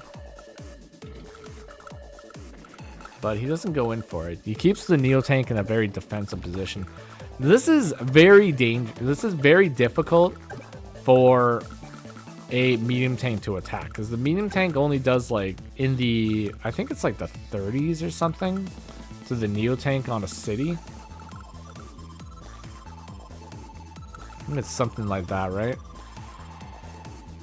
Yeah, 37 to 44 with 2 comm towers. So that's not a very great hit. You would need to guarantee yourself like a 2 hit. 1, 2, 3, 4, 5, 6. Yeah, you would need to guarantee yourself a 2 hit just in order to be able to do that. 1, 2, 3, 4, 5, 6, 4, 5. And you don't have it. You don't have the 2 hit in order to get that. Now, mind you, all these movements right now, all these clicks, this is with a co-power. So that's an additional 1 movement right now. So that's not very helpful in the equation at the moment. But Vilfort, 4 minutes 30 seconds on the clock, still has the entire Eastern Front to move. See what he decides to do. He gets the flip, which is incredibly dangerous. 20k to 17k is a highly volatile situation to be in. Could even go for... Vilfort could actually continue capture, go for a join cap, eliminate this infantry. But he doesn't do it. He moves for here. I wonder if he's going to go in with another fresh infantry. But if he goes in... Oh, if he goes in with a fresh infantry, he's got another block in the mountain, another movement right here. Doesn't do it, though. Doesn't do it. Just attacks from the mountain. All right. This man's got plans. He's got plans that involve double anti-air. All right. Crazy. Absolutely crazy. What's he going to do with them? He's going to move him forward. He's going to... Oh, maybe his plan right now is... Maybe he really just wants to take the airport. But he can't access the airport really easily due to the mountain. He would almost have to get all the way down here and smother the base just to be able to get to the airport. Now it's getting wild. It's getting wild. G-Doom is taking control of the battlefield here. Wants to save the infantry for another hyper upgrade. Indeed. I think that's his plan. Keep as many infantry alive as he can so that he can just constantly make capture threats. Force G-Duma to use his vehicles to interrupt and be as toxic as he possibly can. That's his plan, folks. That's his plan. Win through toxicity. that's all you got to do. That's all you got to do right here. Ooh, Battlecopter moves in, takes up the 4 HP infantry. All right, well, that guy's not going to be used to capture now. Ain't going to be used at all. No siree, Bob. Brutal. All right, tank moves back. I mean, infantry moves back. You can't push up the medium tank at this position. Like, the 3 artillery are just too much. It's just too much. I'm telling you, folks. All right, some of you. No, I don't doubt... Probably not very many of you, because I assume that most of you guys that are watching are probably pretty good in the Live League, I would assume. But I can guarantee you that if you're struggling in Live League, if you just add 2 or 3 artillery into your equation, you're probably going to go up at least like 50 to 100 elo. I'm telling you right now, it's probably going to happen. That is an incredibly unfortunate trade. 7-5 gets healed up to 9 next turn. Oh, this is not what I wanted to be seeing right now, folks. That is a dirty hit. Absolutely dirty. I wonder why G-Duma went in for such an attack like that. It seems counterproductive. We kind of just lose a medium tank, but all right. A little counterproductive, but you know what? Maybe there's a grand plan here. Maybe there is a grand plan. But I think maybe he thought that he would... I think he might have thought he could go in and get this attack. Like, maybe. But by taking it down to 5, that means it's only going to go up to 7. Which means if he does attack from here again, you might be able to get the clear with another medium tank. So that could be the the thought here. I mean, that is a possibility. So if he goes in for the attack, he might be able to get the clear next turn with a full HP medium tank and another tank. Maybe. But by doing this, he almost guarantees himself this capture, because unless you're going to use 2 vehicles to destroy this and this, which is going to take away from the attack right here, G-Duma gets that capture. Sucks out 4,400 funds, but I don't see how that helps. Well, I mean, it sucks out 4,400 funds, but it also takes away from this right here. So maybe we lose the medium tank, but we might be able to take, like I said, we might be able to take it out next turn. It is a possibility. So we'll see. We'll see if it stays here or not. Oh, it's dirty. It's a dirty hit. Anyways, if this goes in and attacks the medium tank, though, I don't really see a world where this falls next turn. No, that's a possibility.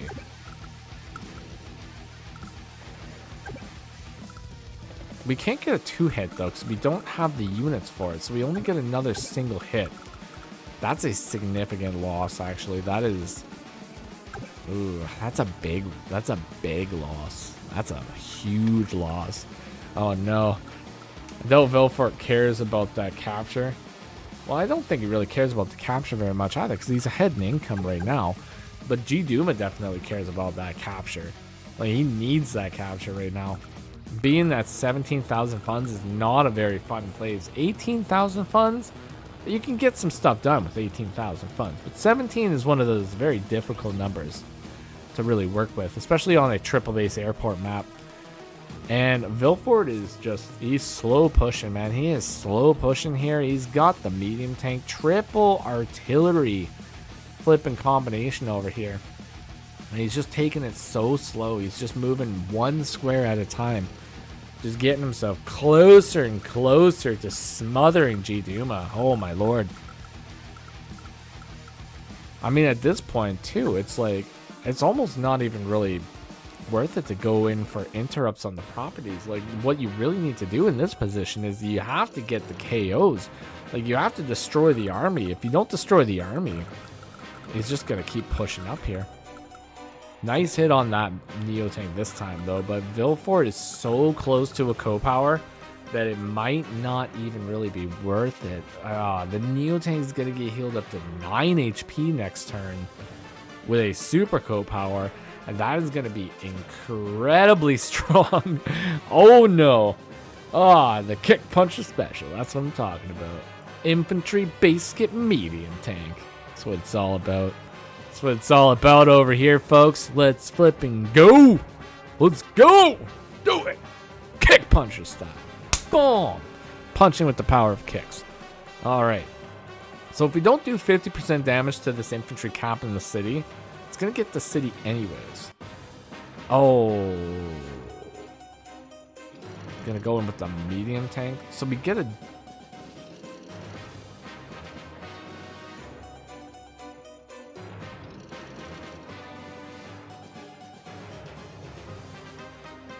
Ooh. It's going to be... Shooting the infantry despite the AA in range. Yeah. Oh, man. I have this... Oh. I'm going to... Oh, no, man.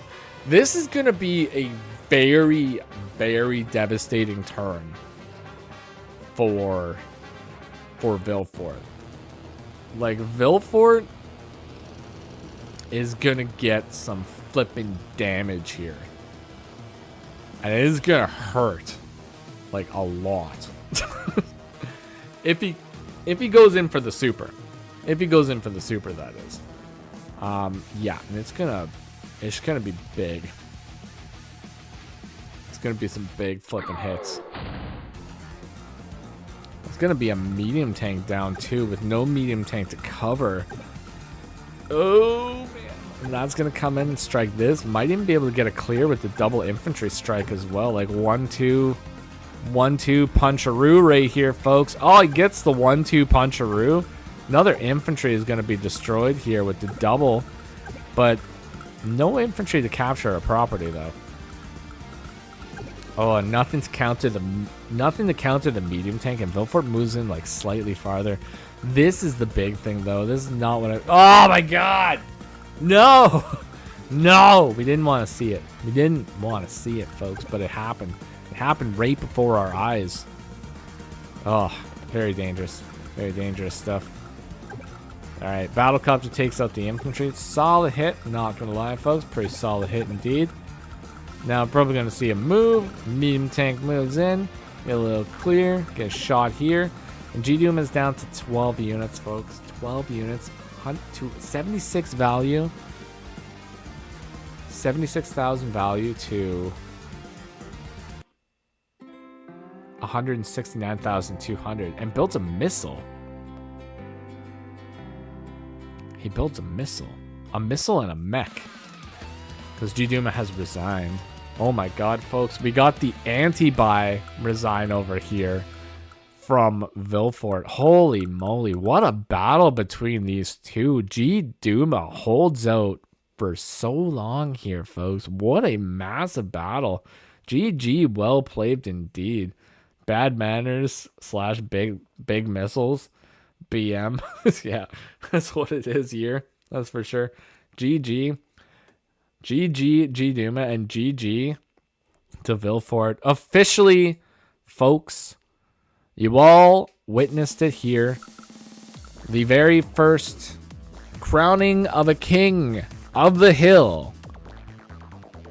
G Duma agreed to let me play the turn for content.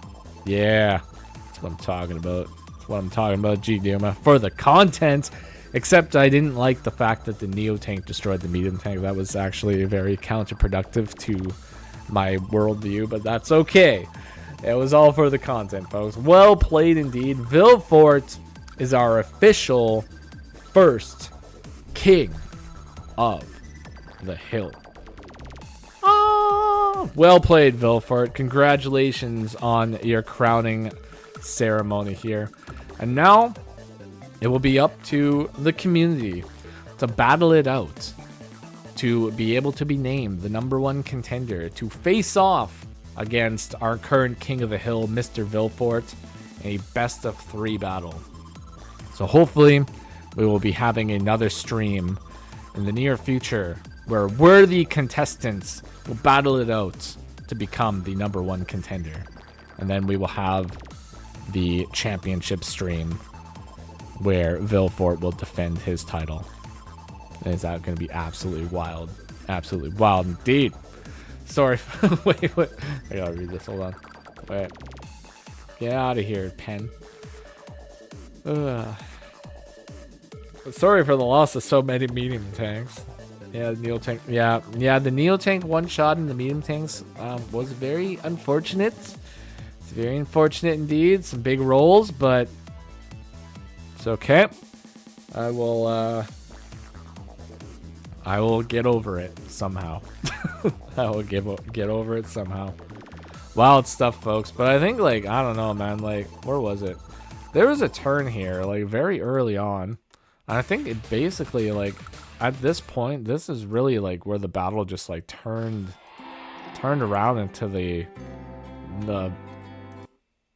turned around for Vilfort. Like, yeah, this attack right up here, going in right here, this tank right here.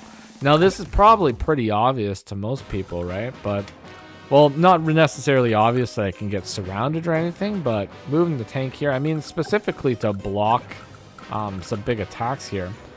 But when Vilfort just spotted this move right here, gets the double right there, gets an additional double, then moves in this right here. That's losing the tank right here. Yeah, that was basically, that was a big snowball effect. And that just allowed Vilfort to just gain a lot of territory over here. But, you know, at the end of the day, it is what it is, folks. And what it is Advance Wars by Web. So hopefully you all enjoyed that today. Because I definitely did. If anybody has any suggestions for the stream, please make sure to put it in the comments. Hopefully, let me know if you like the streaming of the 2 games at once at the beginning, or if we would want to go into more of a single game sort of thing. Know what I mean? But let me just know what you think, and if you enjoyed it, please leave a like, comment, or subscribe. And we will be seeing you again very, very soon. But before I leave, anybody have any questions or comments or anything you would like me to answer?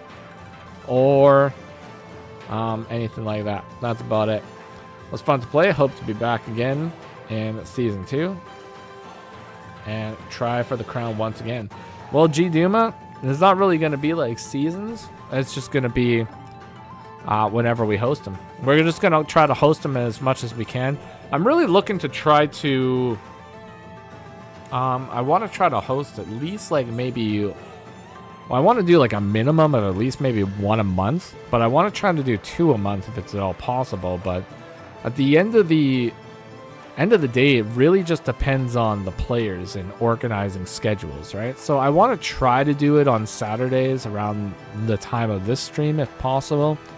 But if it doesn't work out, we can try for other days as well. You know, it's not really that big of a deal.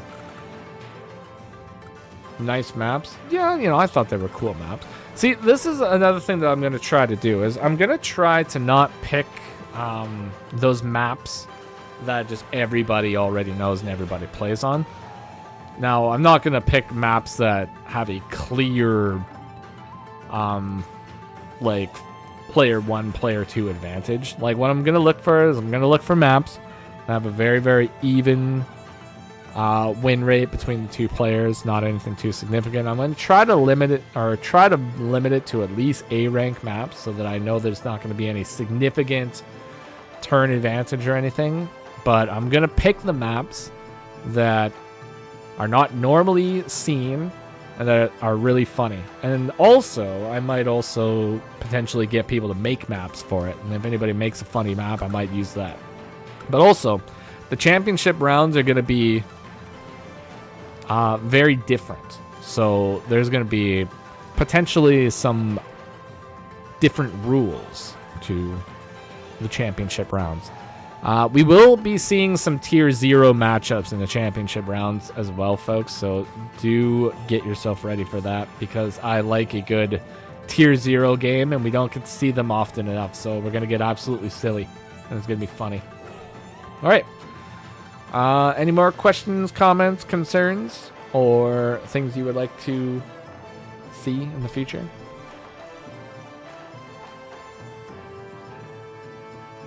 Once again, if you want to participate in King of the Hill, just join the Discord or check the link in the description below and sign up, and I will put you on the official list of King of the Hill people for the future. But if not, we will be ending stream. I'll be going and checking on my child, making sure that everything is okay, and that is about it. So take care of yourselves, folks, and bye-bye for now.